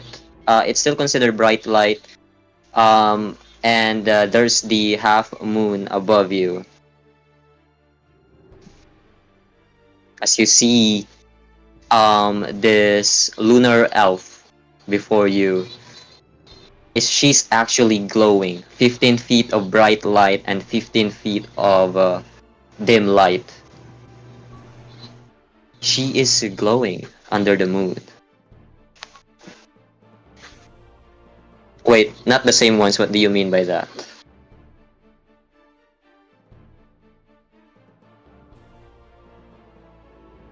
Let me check again what she is capable of doing here.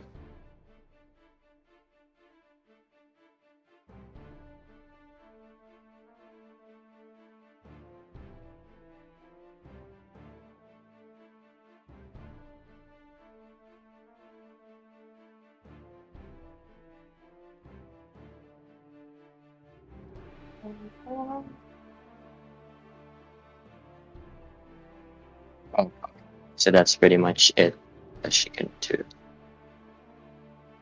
Okay. Not the same ones. I don't know what you mean, unfortunately. You can use a spell slot for the Frostbind. It's part of your spells list now.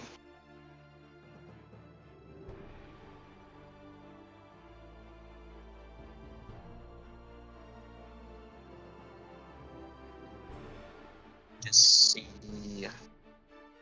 Paula and Lila here watching.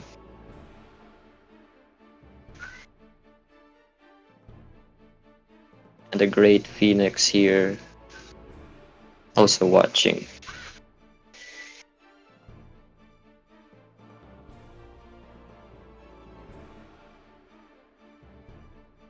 I don't get what you mean. How did Kemsa end up here? They're not the same ones. What are not the same ones?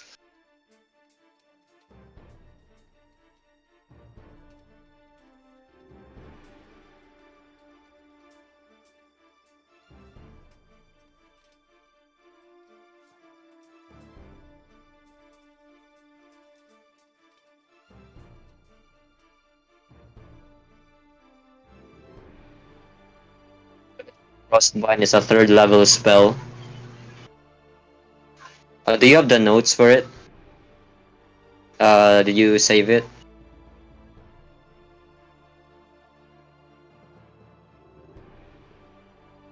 Bro, what do you mean by that? But yeah, at start of combat, we start with Arco. You're up.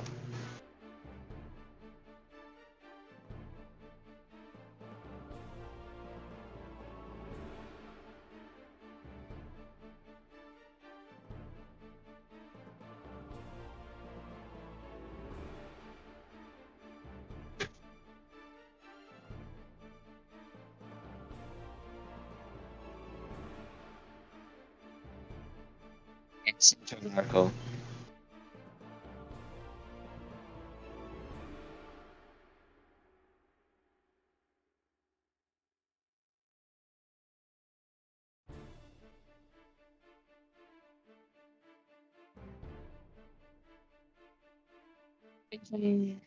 To move your token.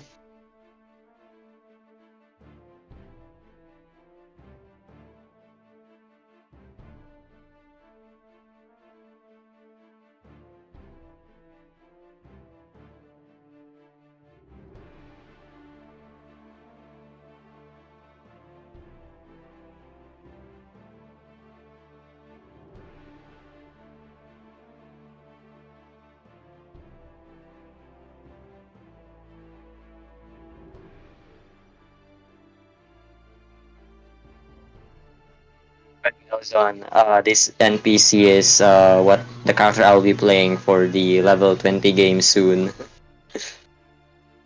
So it's way over leveled compared to us. No, this is a different lowered version because I'm still waiting for my DM if he would allow this character. So she's not level 20, okay? She's not. A Scorching Ray, all on one target.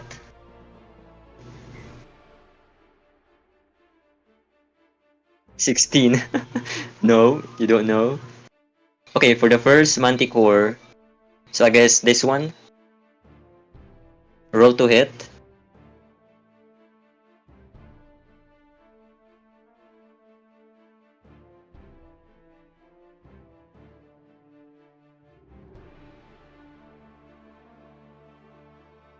Okay. Wait, that's damage.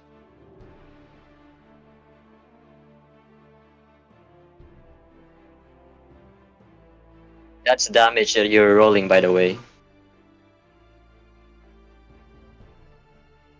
Yeah, we are.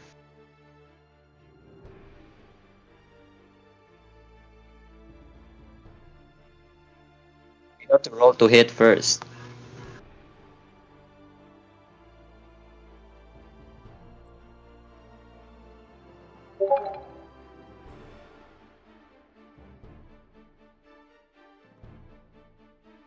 Well, misses.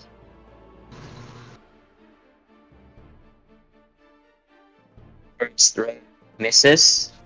Another attack.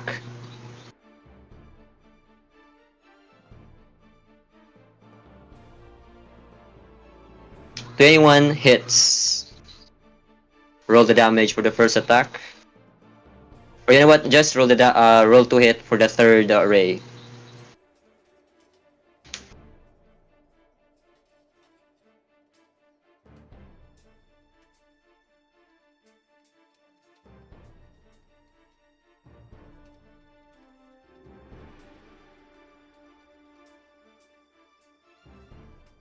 Okay, 11 misses. So only one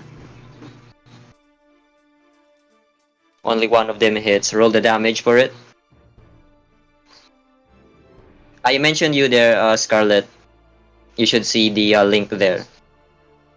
Oh, not there on the chat, Arco. Not there. Oh, A random person suddenly joins the owlbear. He's only there for 1 second. Okay, 12 fire damage on that guy at the front.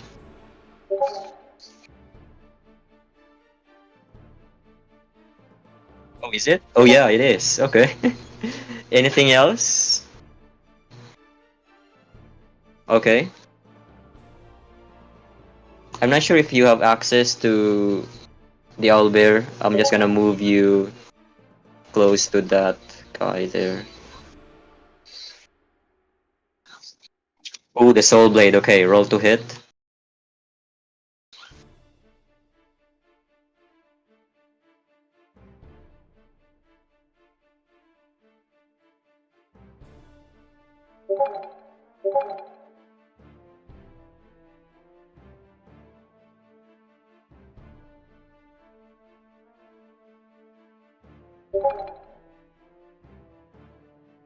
Oh well. You know what? It's a nat one. You drop the weapon. You will have to use an action later for you to pick it up again. Unless you want to use your inspiration to reroll that. Go ahead, reroll.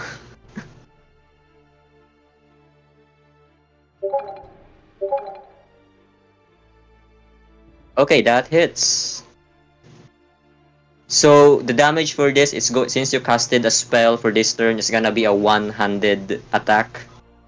But as I said, it has an increased damage die for this, so it's still gonna be the technically two-handed damage. So still the D10. D10 for the magical slashing plus D6 force damage. I think that's what I remember that I've put. Okay, so that's 9 plus D6. Okay, 13 more damage.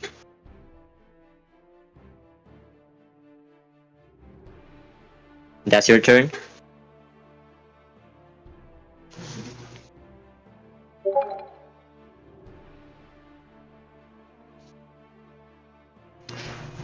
Okay, as if in reaction to what you just did. Wait, what's that dice there doing? Let's see. As if in reaction to that, Arco, it will try to attack you. It will try to bite you. And that's a 19 to hit.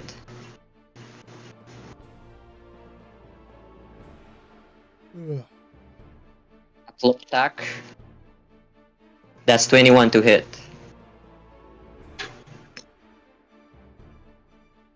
Another claw attack is 16 to hit. Okay, so only with the bite claw. A claw attack, let's see, damage for it. You take 7 slashing damage.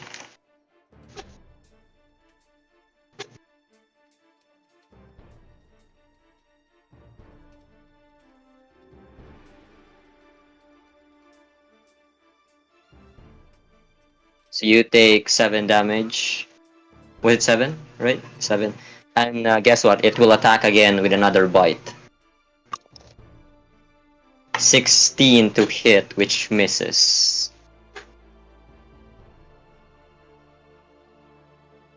And it's now the rest of the Manticore's turn as they begin surrounding you.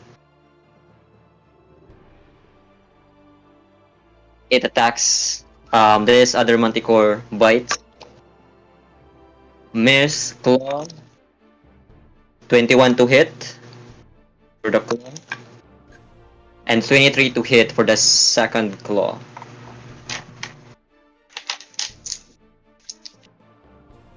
Oh right, I forgot.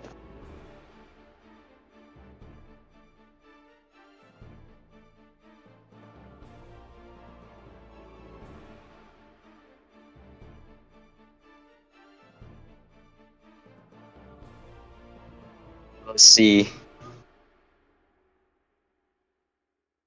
Scarlet. We've got Lunar Elf. We've got Elzon. Forgot to roll for Sunil. And the Wizard Girl. Oh, so she will be moving first.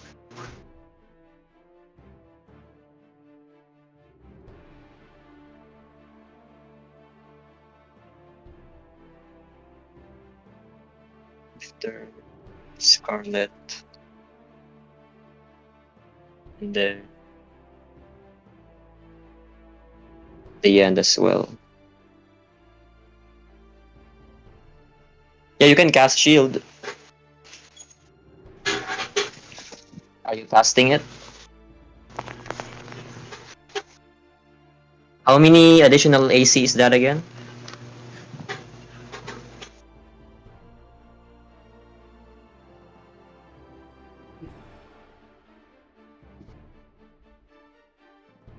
So that's a 23 hit even with that.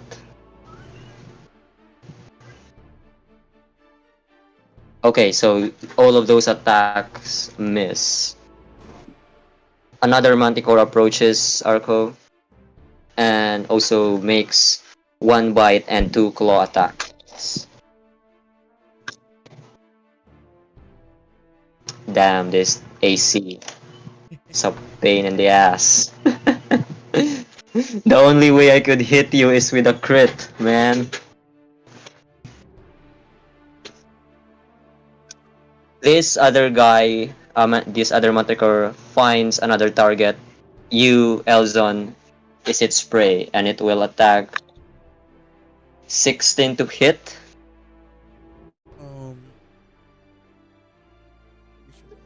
Or 16 to hit? No, that won't hit. Yep. Next, not 1. Next, dirty 20. Okay, that will hit. That will be 7 slashing damage. So you take that in full.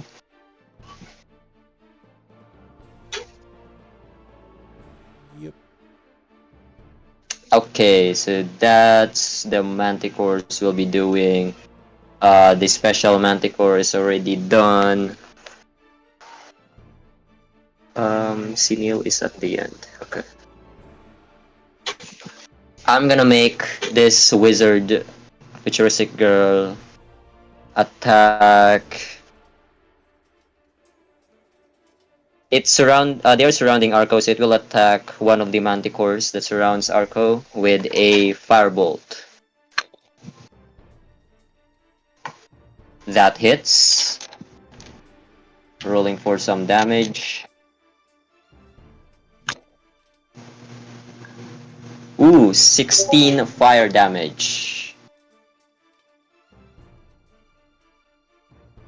To the first manticore.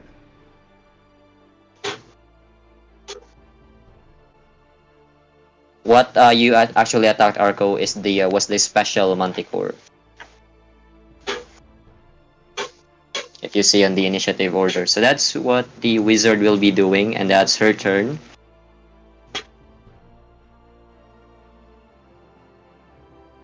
Scarlet, your turn.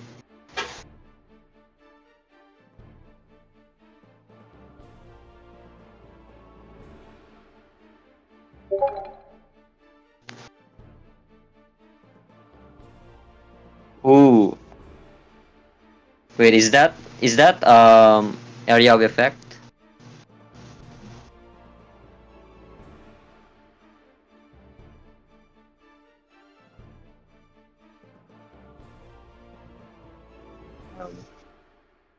Up to 6 creatures. That's literally the whole enemy team.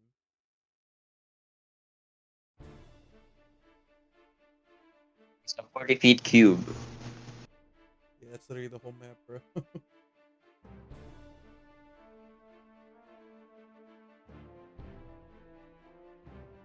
6 creatures of your choice. Okay.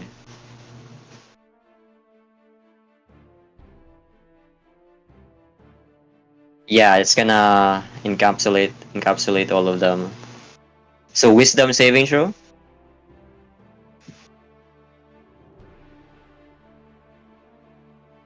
This is a pain. Here we go. Okay, one of the manticores failed. The second manticore failed. What's your DC? The third manticore rolled 14.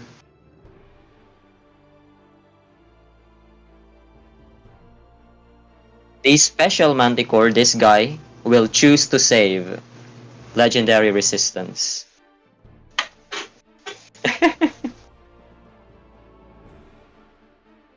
What's your DC? 16? Okay, then yeah, the other also failed. As for the lunar elf, please tell me you have something here. uh, uh, uh, uh, uh, uh. Wait, what does this spell do? Hold on. I think that's not gonna be useful. Alright, wisdom saving throw it is. And she got 21. Nice.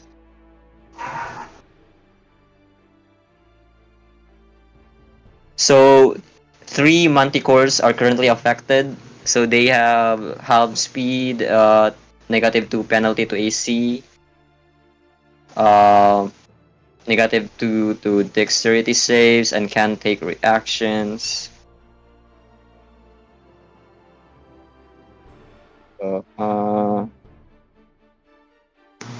Okay. So that's your action. What else will you do?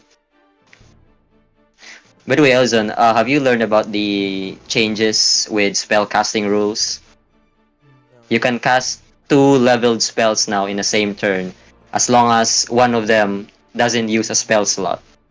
that's awesome.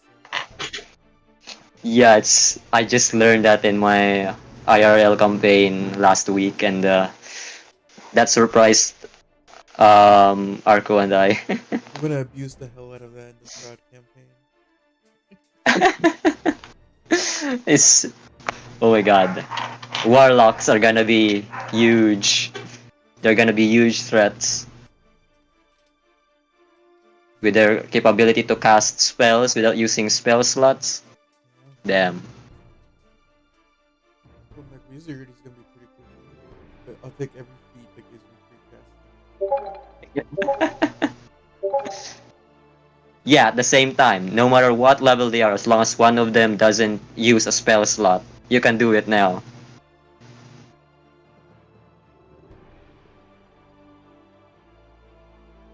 Ooh, okay. You can move your character, by the way. Does that trigger an opportunity attack, though? No, because they're slowed. Oh yeah, right. Okay, thanks for reminding me. I will always remember. But I'll give you a hero point for that.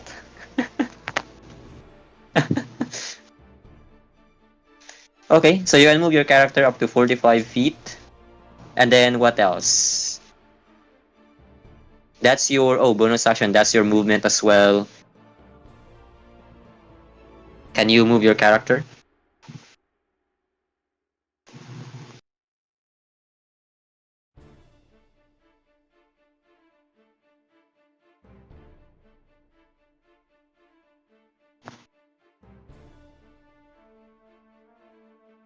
You're using a ruler.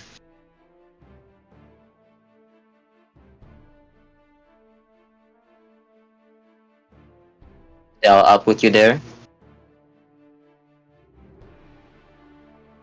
And then as a reaction again, and it doesn't say wait, it's only opportunity attacks, right? Oh, it can't take reactions. This guy doesn't follow that rule, so it's still able to attack only once at Arco. The special Manticore tries to bite you, and that misses. It's not affected by the spell anyway. It's the guy with the legendary resistance. Okay, so that's it, and it's now the elf's turn. Here we go. What can it do? What can she do?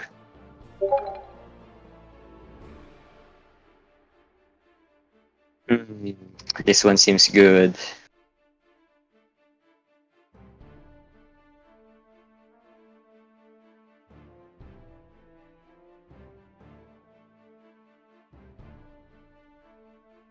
Nice, nice. Okay, okay, okay.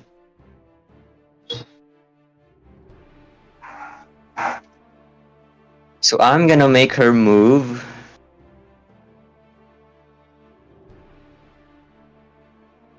here. Yeah, yeah. And Scarlet, Sinil, the futuristic girl, and Carius roll me a strength saving throw. As she suddenly um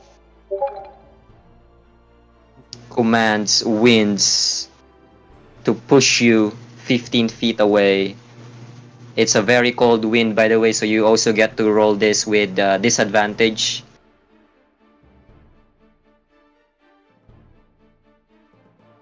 She is upcasting it. Oh, 30 feet away from you. Wow, that's strong.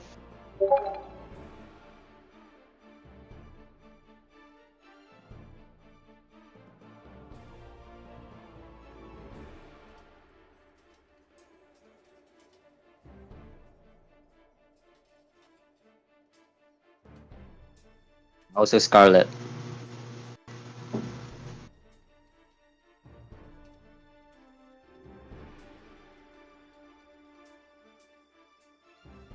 Okay, Sinil. Sinil didn't save. And then the girl.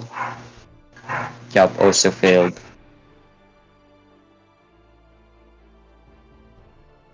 But yeah, Scarlet is technically even further back on the map.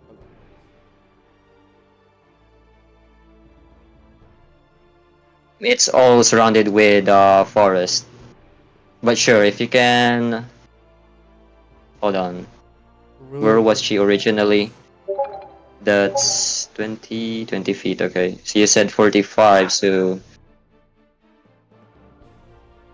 She's just long gone into the let's forest. let's say there's a path here. So I guess you can take that 20, 25.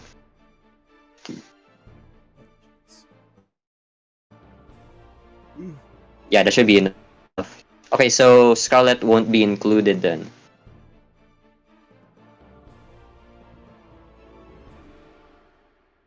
Okay, so rolling damage.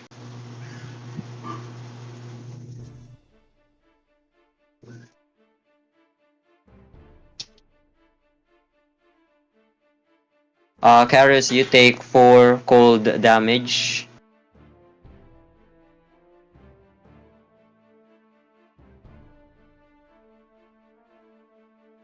You are pushed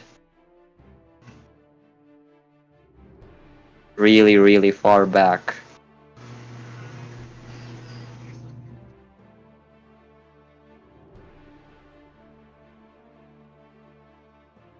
Out of the map.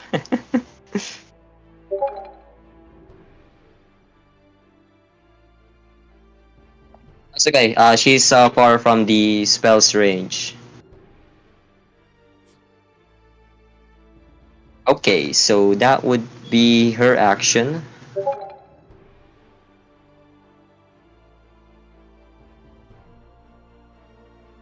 What can she do as a bonus action? Okay, nothing apparently. So she's gonna stay there.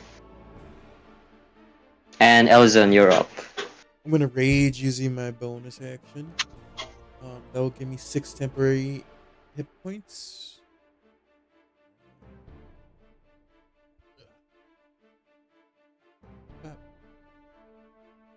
And yeah, I think that gives me 6 temporary hit points here. Or 7 temporary hit Alright. points because I leveled up. Okay. So I have 7 temporary hit points. Then I'm also. Actually, no, I only have. And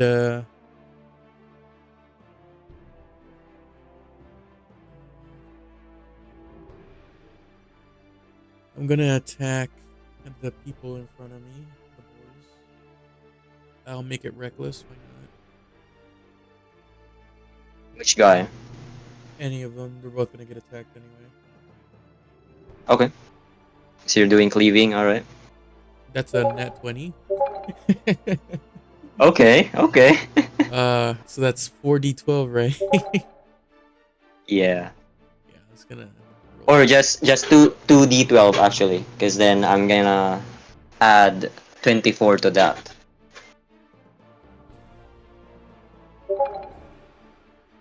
Hold up. Savage attacker allows me to reroll 1s and 2s. I'm pretty sure. Such attacker lets you re-roll roll your damage twice, and you have to select which one you'd like to pick. I'll keep this one. But it's only once So per turn, right? Yeah. I'll So keep are this you? What's your bonuses to that? Your strength and your rage. Rage is +2. And your strength is +5. +4. So that's +6. Well, it's already That's included in the roll. Alright, I missed that. Okay. So it'd be 18. So 16 and then plus 24, which is 40.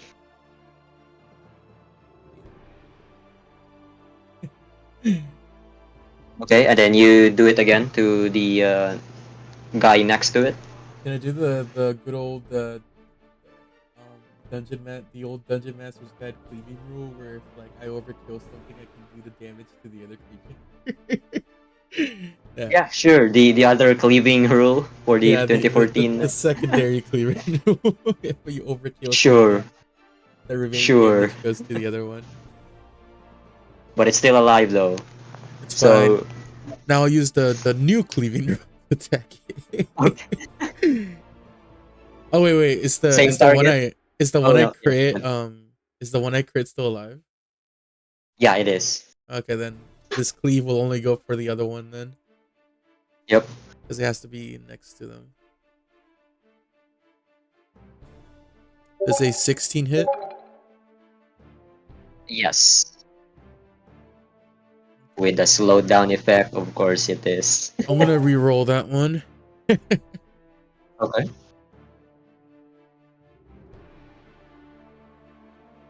That's better. 26 damage.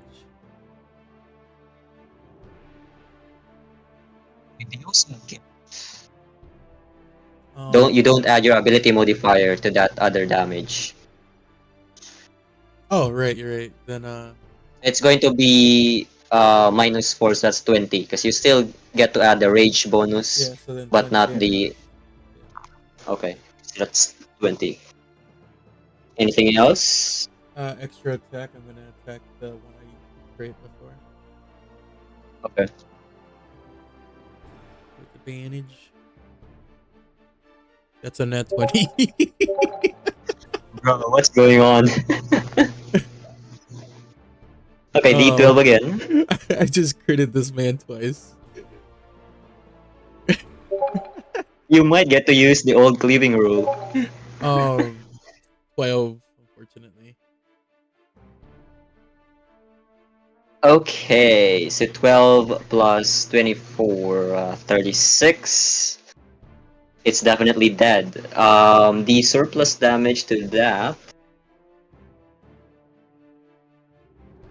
it's going to be, if I do my math right, 8 damage to the other guy.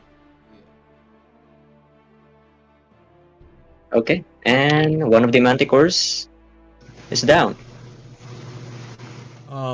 That's your turn? I would like to maneuver around so that I'm in between two of them. Alright, sure.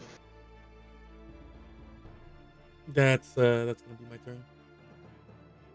Okay, Sineel's turn. What can she do? Yeah, 2 crits. Do you want damage? Do you want buff? Debuff?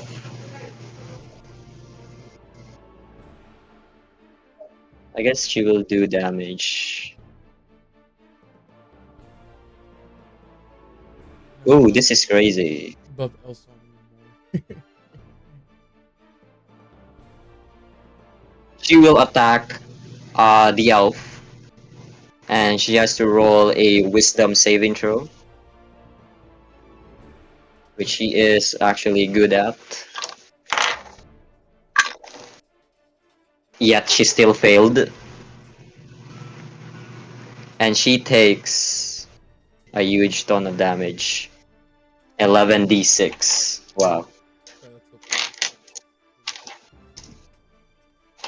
Wait, It's are a homebrew angels spell. casting that, or who's? Yeah, the girl that you kidnapped. Okay. It's her attack.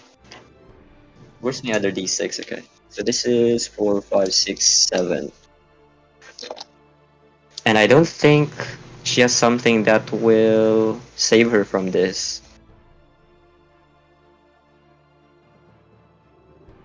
Reaction, reaction, reaction. Oh, she has. But this is a roll to hit only. Okay, never mind. She takes this damage. Wow. She might be down.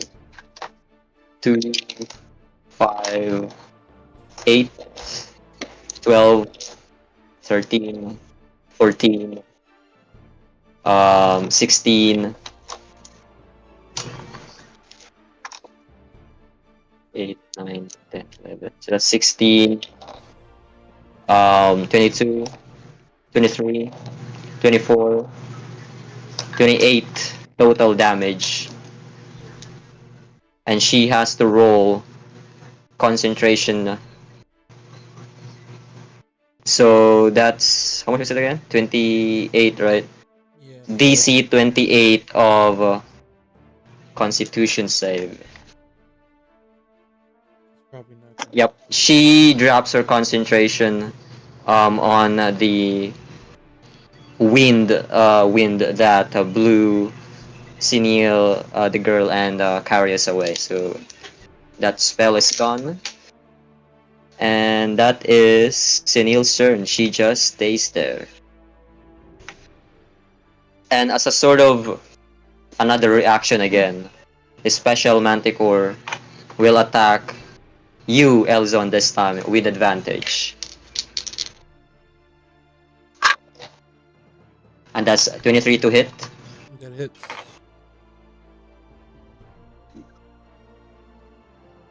You take 5 piercing damage. So 3. So half to 3. There goes some of my temporary. And Karis, your turn.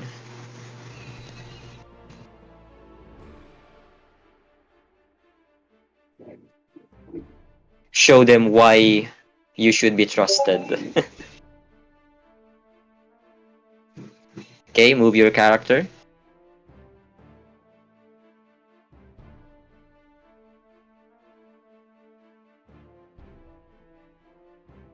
And then action and bonus action.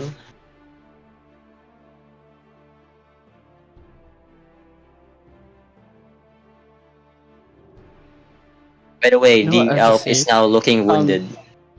Yep. Just to be clear, DM, about what you said a while ago. So I can cast a cantrip and a spell that expends a spell slot at the same time?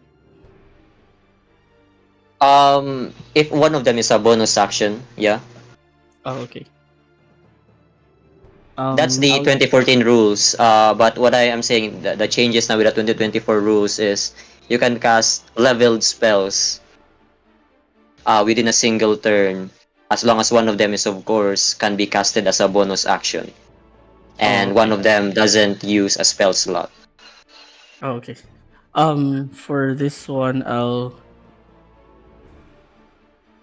I'll get my. Can I get my rod thing, and I'll hold it. And can I bite my thumb just to get a drop of blood? Does that count as an action? Wait, what are you trying to do again?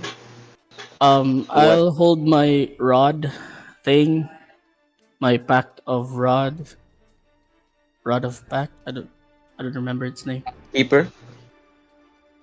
Ah, yeah, and can I bite my thumb so I can get a drop of blood? Does that count as an action? Is that like a requirement for the item? I don't remember. A requirement for a spell. Oh, yeah, sure. Ah, okay, so I'll bite my thumb, and then I'll get a drop of blood, and I'll cast Bane. Ooh, let's go. Oh, actually, for that, you don't actually have to like have the material for it. You can just Oh. use your spellcasting focus. Okay. So yeah. I'll cast Bane, and I'll choose the 3 creatures. But for flavor, sure, you can bite your thumb. Which targets? The what's the name of the? Is it a elf? wizard or a sorcerer? The elf, and the one next to Arco, and the one next to Elzon. Which one of them?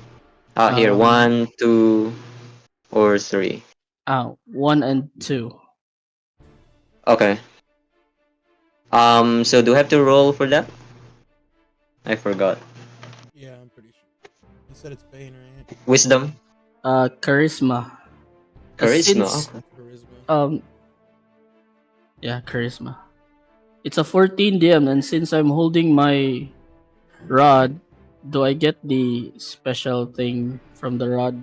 It's a +1. Rod of the Pact Keeper. Hold on. Ooh. Oh yeah, you. I think. Are you attuned to it already? Oh Because yeah. it should automatically add. Yeah, it's automatically added. So it's 15 charisma saving throw for the three of Hold them. on. So Is that's that 8 plus proficiency plus. So that's 10 plus your proficiency, which Plus is three. 3. That's supposed to be 13, and then because of the Pact Keeper, it became ah 14. So okay yeah, it's automatic. 14. Okay, so Charisma, roll first for this girl. She will get 19. And Okay. then for the Manticores, Charisma, not so good. 15, so that's a save for one of the Manticores. The other guy is a nat 20. Off. Unfortunate. For my bonus action, I'll just cast Hex. By the way, when you casted Bane, does it require a spell slot or no? It requires a spell slot. And as for Hex, I'm let me sorry. actually check. For Hex,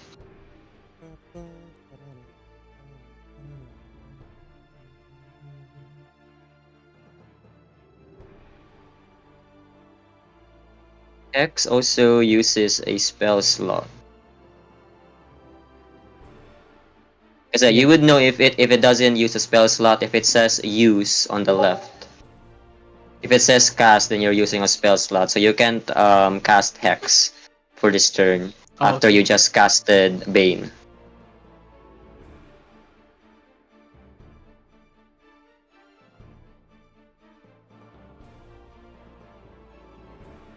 If you took the magic initiative fee, it should give you the use for a spell. The spells you have that doesn't use spell slot or darkness, invisibility, hellish rebuke, find familiar, false life, and then your No, cantrips. everything's a cast. Fourth level are requiring spell slots or packed magic slots for you. So yeah. What else will you be doing? I can't do anything, so just stay where I am. I've used my movement. Okay. Alright, so back at the top of the round, Arco. Oh, actually, no. It's the special Manticore. So you still have your shield up. It will attack Elzon instead with advantage.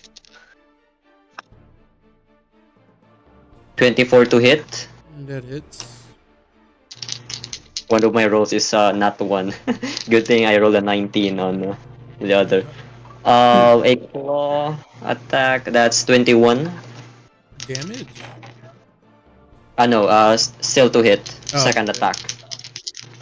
Third attack. Not 20. Okay. How much damage? So for the first damage, that's 8 half to 4. Okay. Next damage, that's 6 half to 3. Okay. Then the third damage, that's gonna be 11 plus 14 half to 7. Cool. And that is its turn. Arco, you're up.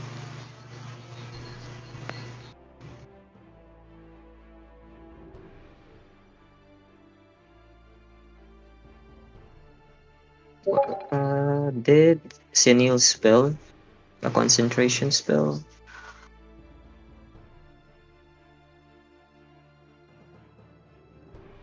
Wait, was it one of the ones that were slowed? The ones that tried to attack me? Or was it This the way one? attack you. Was it the one that? Because 3 of them should be slowed, right? I'm not sure which one I killed. Yeah, it's the one with has legendary resistance. Oh, okay. That's the one that wasn't. Yep.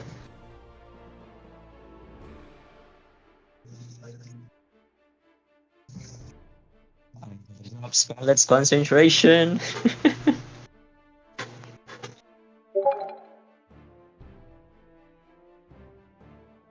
Burning flame. You have to move. I mean, you can catch one of the manticores and the elf within range of your burning flames or burning hands. Yeah.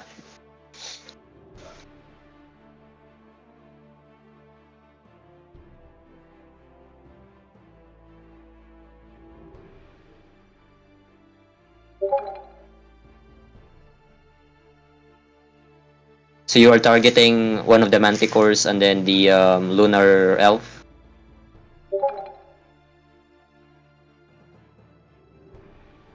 Okay, dexterity saving throw. How is her modifier looking? Oh, fun fact: since he's slowed, he gets a -2 penalty to the dex. Yeah, the manticore will get the penalty. So the lady, the dwarf, would get 17 dexterity save. And then this manticore will get 5, so it failed. Roll the damage. So the lady gets half, then the manticore gets full.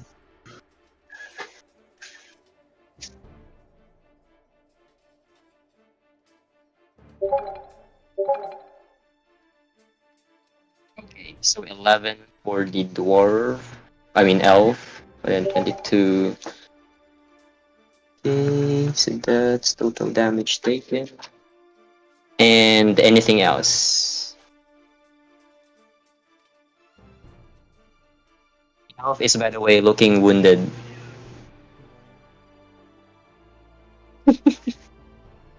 Imagine if she's a level 20.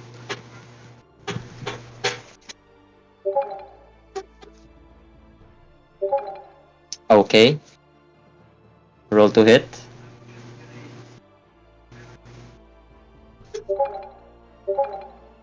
Oof. That misses. That sword's kind of useless.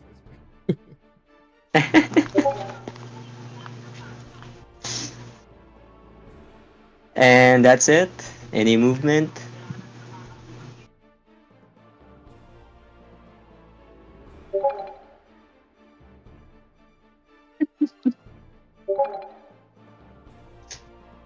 It's close to 19 because it's next to 19 on the dice. Okay, so we've got... Who is this going next?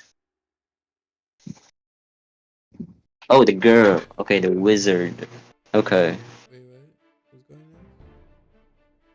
She will move next to Carius.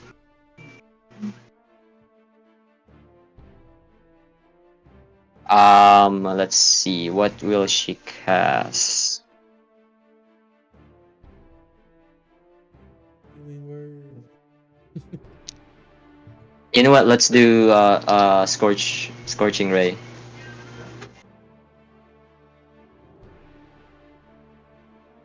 Not one. It will hit you, Elzon, instead. The first scorching ray. What? I can't make a save or anything? That's some bullshit. Oh yeah. Yeah, you have to roll dexterity saving throw. Yeah. Okay. Okay, the Get other advantage attack on also this. misses. All of her attacks missed, except for that one ray that would hit you. Okay, you will get half of this damage. Okay. Because I can't resist that. You take 3 fire damage.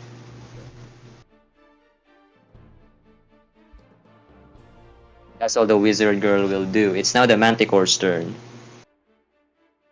So you're now back at your normal AC, Arco. The Manticore above you will attack you again.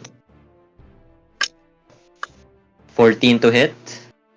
Remember the -2 penalty? Yep. So the other attack is 8 to hit. Third attack is dirty 20, You even don't with a get- -2. You don't get multi-attacks, you're slowed. Oh yeah, you're right. Okay. Damn. Alright. So this guy with the resistance will attack you, Arco. 23 to hit. Might have to use shield again. Second attack is 19.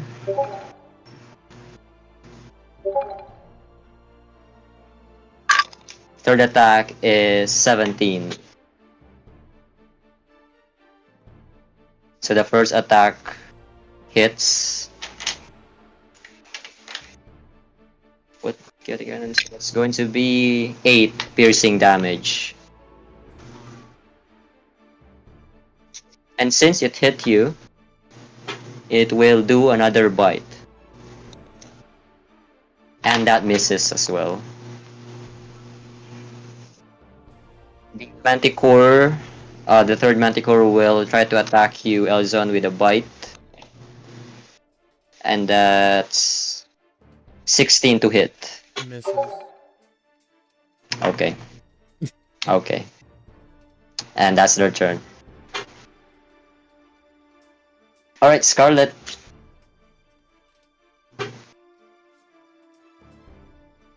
You are concentrating on slow. Oh yeah, roll me a d20. Imagine if she blows up in the fucking woods. Starts.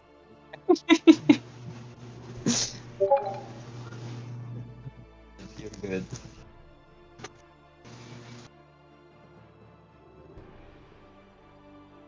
So yeah, your turn again.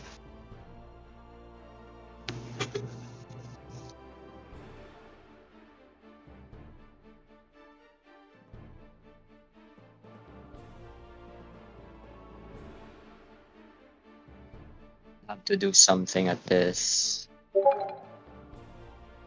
This slow is a pain in the ass. It's okay, just keep going.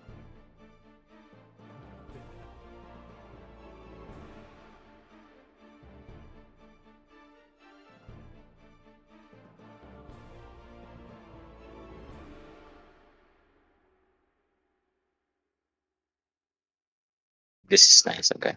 Okay. She will do this on her turn. Frostbind is it a concentration spell? Oh yeah, it is. So yeah, if you cast it, the slow will go away. I recommend doing it.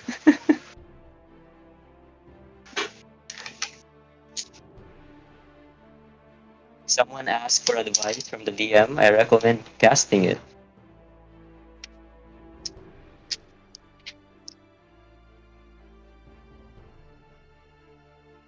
So what's the plan?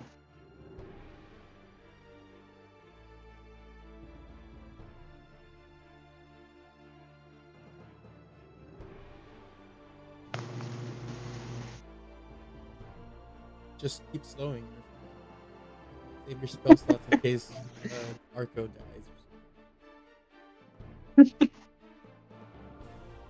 What's your remaining HP, Elzon? 76 out of 96. Okay.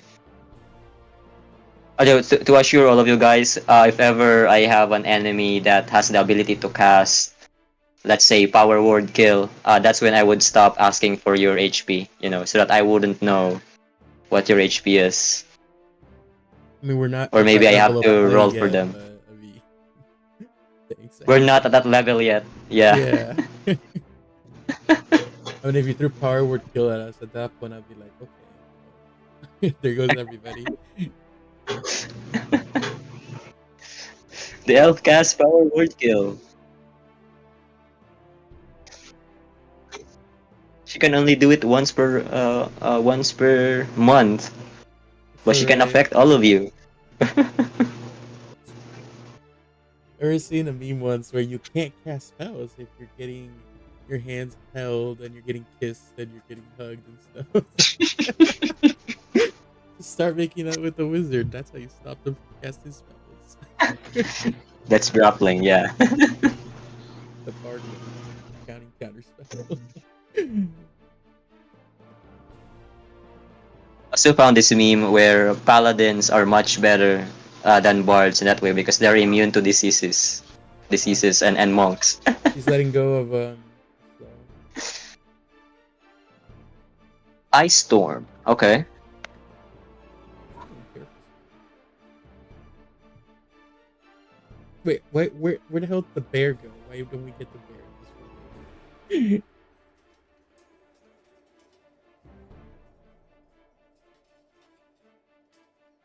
Oh, it's not a penetration. So 20-foot radius.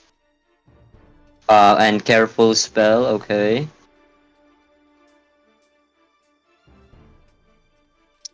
Is that enough to? That covers the whole map. That covers Yeah, almost the 20-foot whole map. radius, right? Yeah. Yeah. Okay. So yeah, all the manticores and the dwarf, not dwarf. What I kept seeing dwarf, elf, would roll dexterity saving throw. Okay. Here goes the elf. She got dirty 20. And that includes the negative to the penalty to saving throws, right? Just -2 if she's slowed. Yeah, she's not. But for the manticores, they are. Wait, you will what? Bad luck. Ooh, okay. We're now using our resources, huh? Okay. You finally read your character ability. Bend luck. Hold on.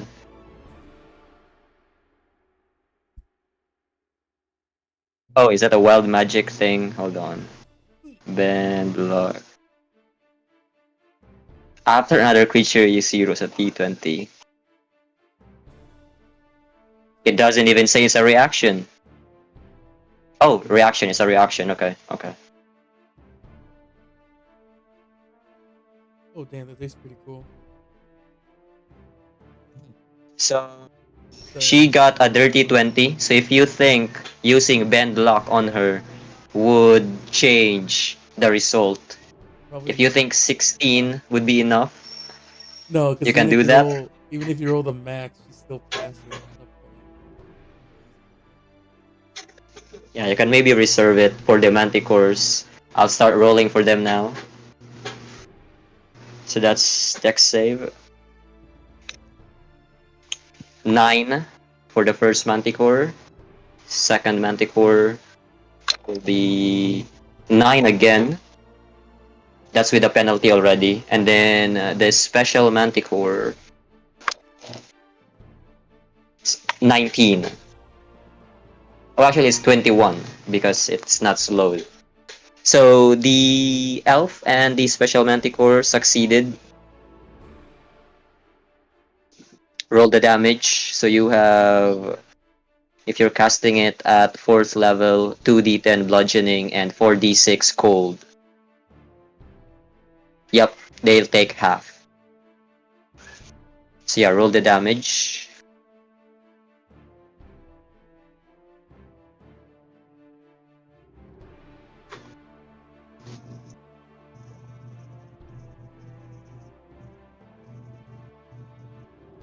Two d10 is the bludgeoning. Okay.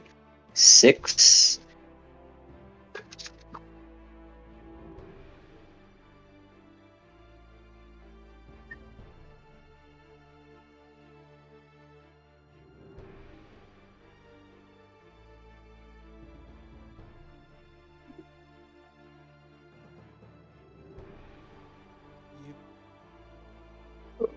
She is very close to death or getting knocked down.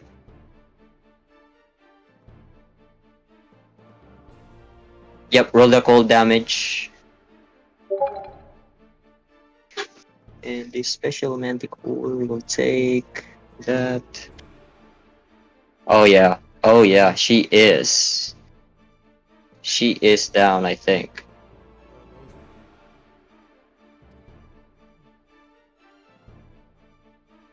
Yep. So the elf is now down.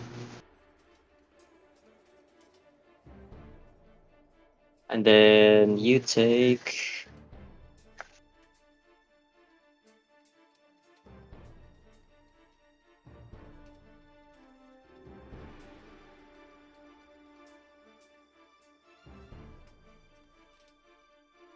Okay. And that's your turn.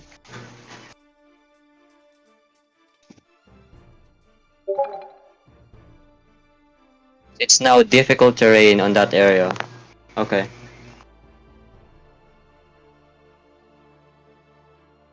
Okay, and guess what? The legendary resistance manticore guy would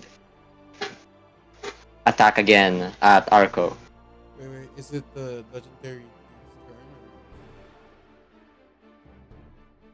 It is its turn again, yeah, for this round.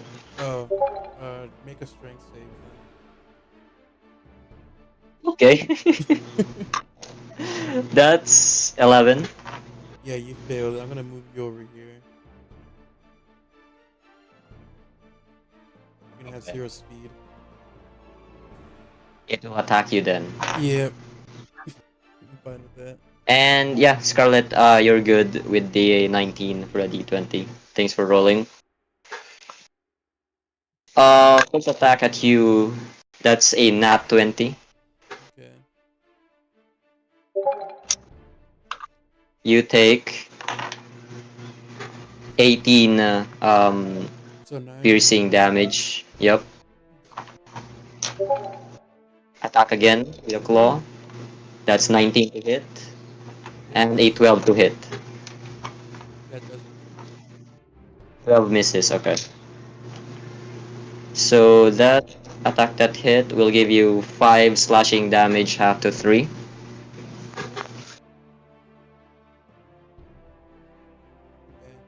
And that's all that it can do. It's Okay. now the elf is down. Elzon, your turn. I'm gonna attack the special one with reckless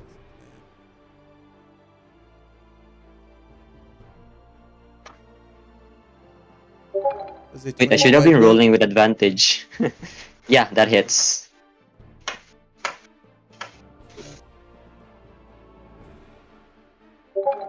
25 to hit. Or, I mean 25 damage, my bad. Oh no, that's 23, right? I'm raging. Yeah, so you got already the +6 to it. Okay, 23 damage then. Then I'll use the weapon mastery thing on the other boar. Okay. One that's slowed. I was kind of hoping I was gonna crit it again. 21 to hit. That hits.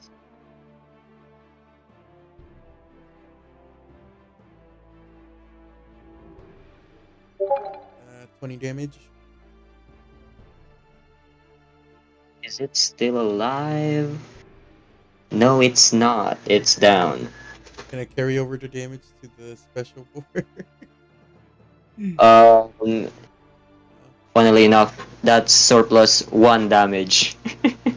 It could be enough. You never know. It's still alive, Okay, although bloodied. secondary attack. I'll attack it again. Okay. Oof. Does a 13 hit. Miss. I'm gonna use a heroic inspiration to erase that. So I'd reroll it. Or... Reroll. Yep. With advantage or just one? Just reroll. I'll take that. That's a 30-20. Okay. That hits, right? Yep. Okay. I'm gonna Actually, reroll that. roll to it again, because you're supposed to get advantage to this as well. Yeah. So roll again in case it's a crit. It's not. I'm gonna reroll that damage though. Okay. Slightly better. 17 damage. Still alive. I'm gonna use my bonus action to heal myself off a bit by using my durable. As a bonus action, spend one of your HP dice, roll dice, regain number of HP. Short rest, take off a hit die, and heal this up. Oh, come on. I guess I heal 5. Okay. And that's your turn. Sineal gives it a go. What can she do? I guess she'll just resort with offensive, right? Just keep on damaging. Or you can heal me.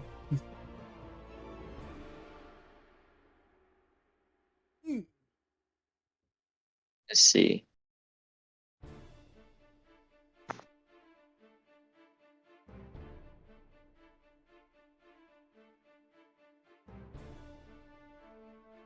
Oh, that's not good.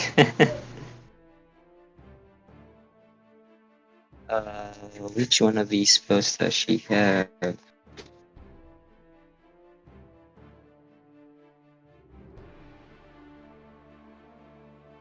Oh yeah, she's just gonna cast Healing Word, I guess, as a bonus. She will upcast this to 3rd level. So that's 6d4. 2, 3, 6. By the way, I forgot. Eight. Arco gets temporary health because it's the start of my turn. Okay. You're healed by 11 points, Oh Jesus! Elzon. Why did it roll so much? Ignore that. 11. Yep, 11. 2d6 for Arco. Alright. Arco gets 4 temporary health. And then she will cast as an action.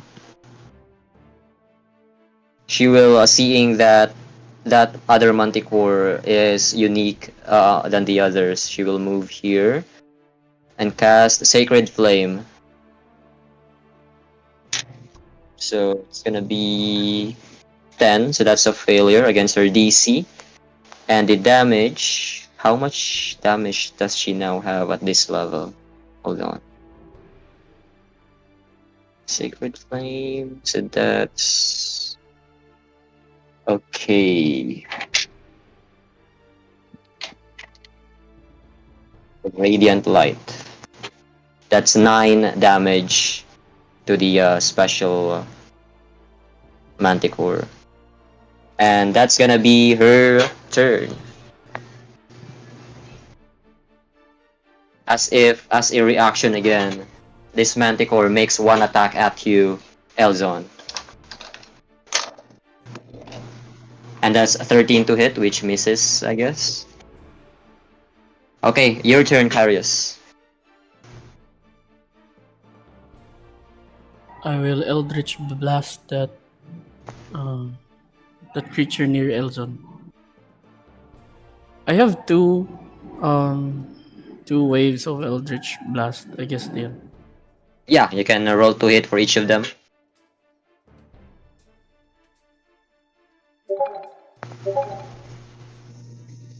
"17 hits. And 15 also hits. Roll damage for both. So that's 2d10 total. Okay, 9 plus.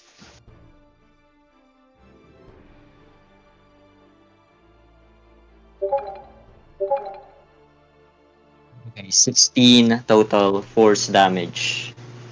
Let's see if is it still alive.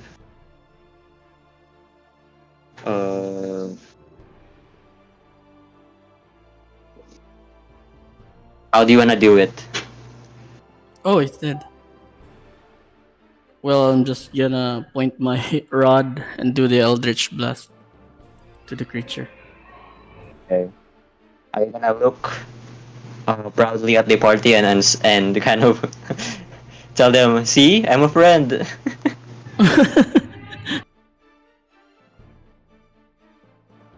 And then yeah, anything else?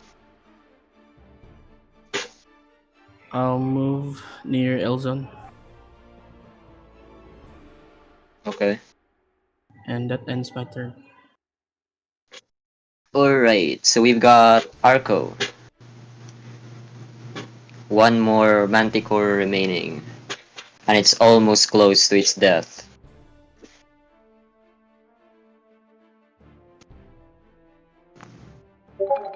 Yeah, no, Arco, make a strength save. Yeah.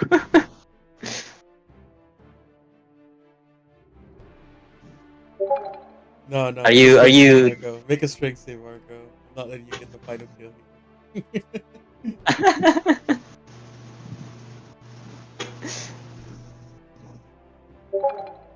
You're not gonna steal another kill, Okay, okay? I'm teleporting Arco here with 0 speed. Okay. All right. And what will Arco do? Attack Elzon. Swear to God, you cast Firebolt.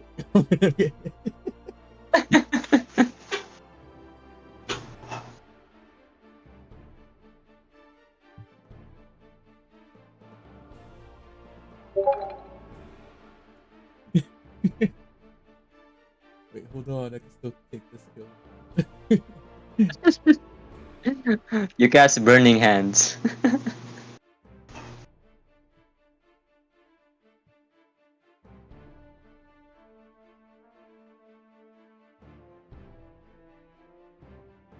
By the way, when you see the Manticores fall down to their death, they actually dissolve into shadowy mist, and then they get absorbed by the elf as they sort of return to her, as if like a Pokeball being returned to its trainer, something like that. Okay, roll to hit with your Chaos Bolt. See, I made you a better fighter now. You can attack it at this. Instead of using that flimsy sword. 21 hits. Roll the damage.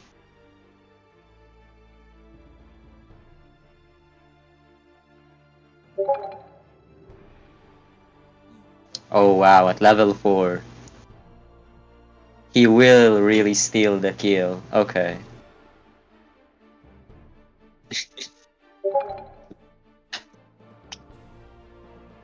Wait, that's the 4th level?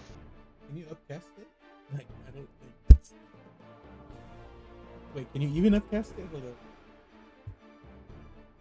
It should be additional D8, I think. Oh, it's a 1d6. Okay, so that D8 only Should be 48. no, it's a 2d8. It's a d6 that increases. Oh. So roll 4d6. Oh yeah. 4d6 for the additional damage. So the d8, the 2d8 basically lets you choose which type of damage do you want to deal.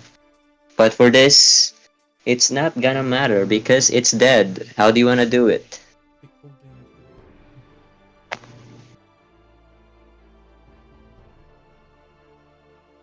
God damn, even he stole my kill. I think you hit that guy though, that Manticore. You've dealt with the other three, but that guy, nope. I don't think you've hit it even once. True.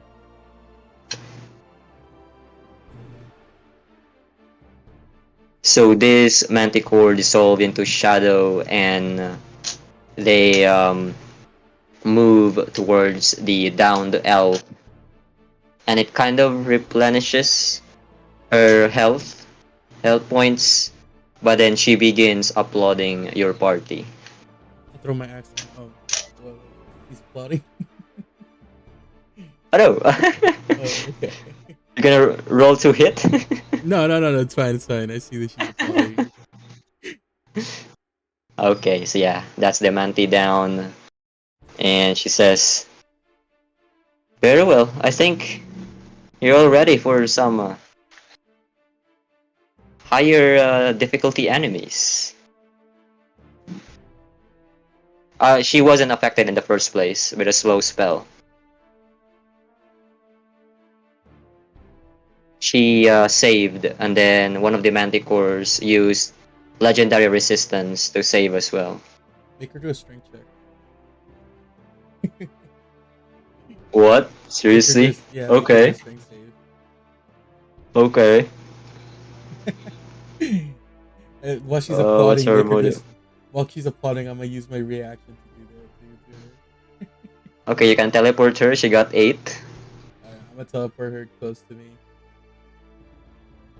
Get over here. He And just says, like, oh wow, so aggressive. then like push her down with like shove her down and just be like, because I thought she was about to attack us again.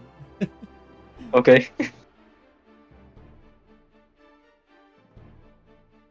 And then she just does a fighting stance at you, like as if she's expecting an attack from you. Oh wait, it's you defeated me. Yeah, we're done.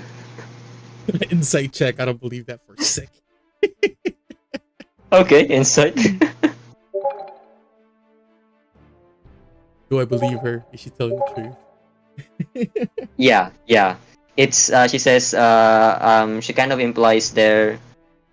It's like half truth. The combat is done, but as if she's implying that the training is not yet done.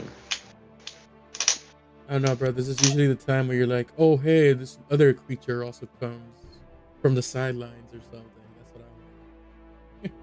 Phoenix moves forward. No, just kidding. So yeah, she would say, if you are itching for more fight, I can summon one of my friends for assistance. Do you wish to fight him? What do you guys think? More experience? Okay. Just to let you guys know, we won't do this next combat this session. Or let's reserve this for the next one. Alright.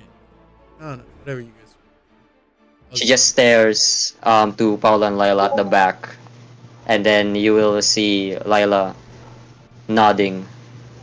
And she says, yeah, go ahead, pulverize them. Cool.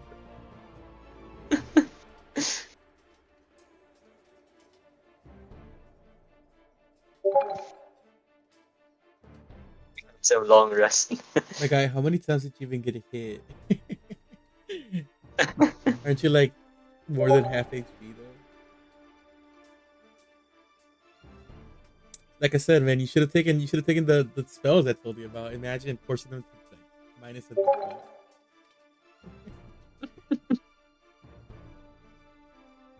You're barely scratched, but then you're asking for a long rest. I got critted on Price, bro. And I crit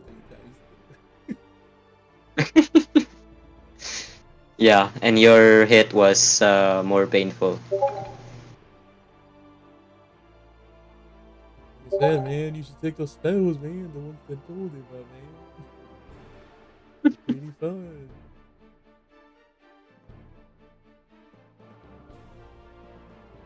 Yeah, you will hear this elf begin chanting. Begin chanting something. You'll see her eyes glow brighter, some words that you cannot understand comes out of her mouth. She holds her staff with her, touching the orb at the end of it, and it begins glowing. And you will see in this area here a magical circle begin to appear, and a circular figure begin to materialize above it, hovering. Sure, you can regain one spell slot. What permission? Arco, you can change your, level up your character and make those changes that you want. Just remember that you can only change one spell per level up as a sorcerer. Oh yeah, everyone will be able to prepare an action before entering this next combat. Can I use a bonus action To do what? to heal? Okay, sure. Wait. Yeah, you can change multiple spells, yeah. Hold on, let me do some math real quick. Okay, yeah, it's worth it. I get a good use if I heal anyway.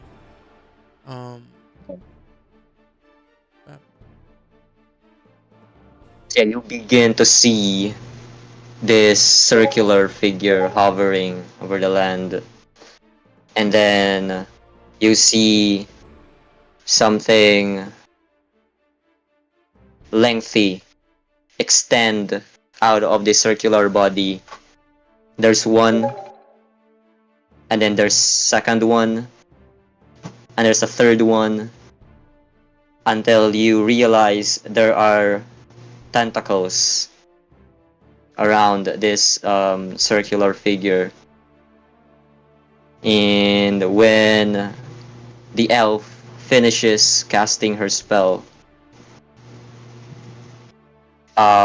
summoning this creature with one huge eye and a large mouth with jagged teeth, and there's a lot of spikes around it, with a red texture of a skin, and you'll see each tentacle has eyes as well, one eye each. As you are standing before now, a different looking, an older looking beholder. wait, we're fighting a behold. Oof, You're fighting a beholder next session. great. It's still as big as a normal beholder, but you see this is different looking. It's covered in spikes, and looks like there's age evident on the skin of this beholder. How much experience do we get? Just out of curiosity. From the manticores, that's so you get double XP, by the way. Cool. How much XP is it? Let me check. So that's times 3 plus.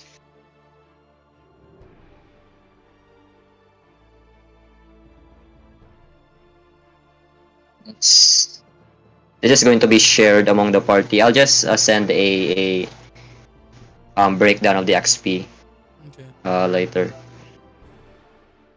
But yeah, just from the manticores alone, you get 6,200 XP to be shared among the party.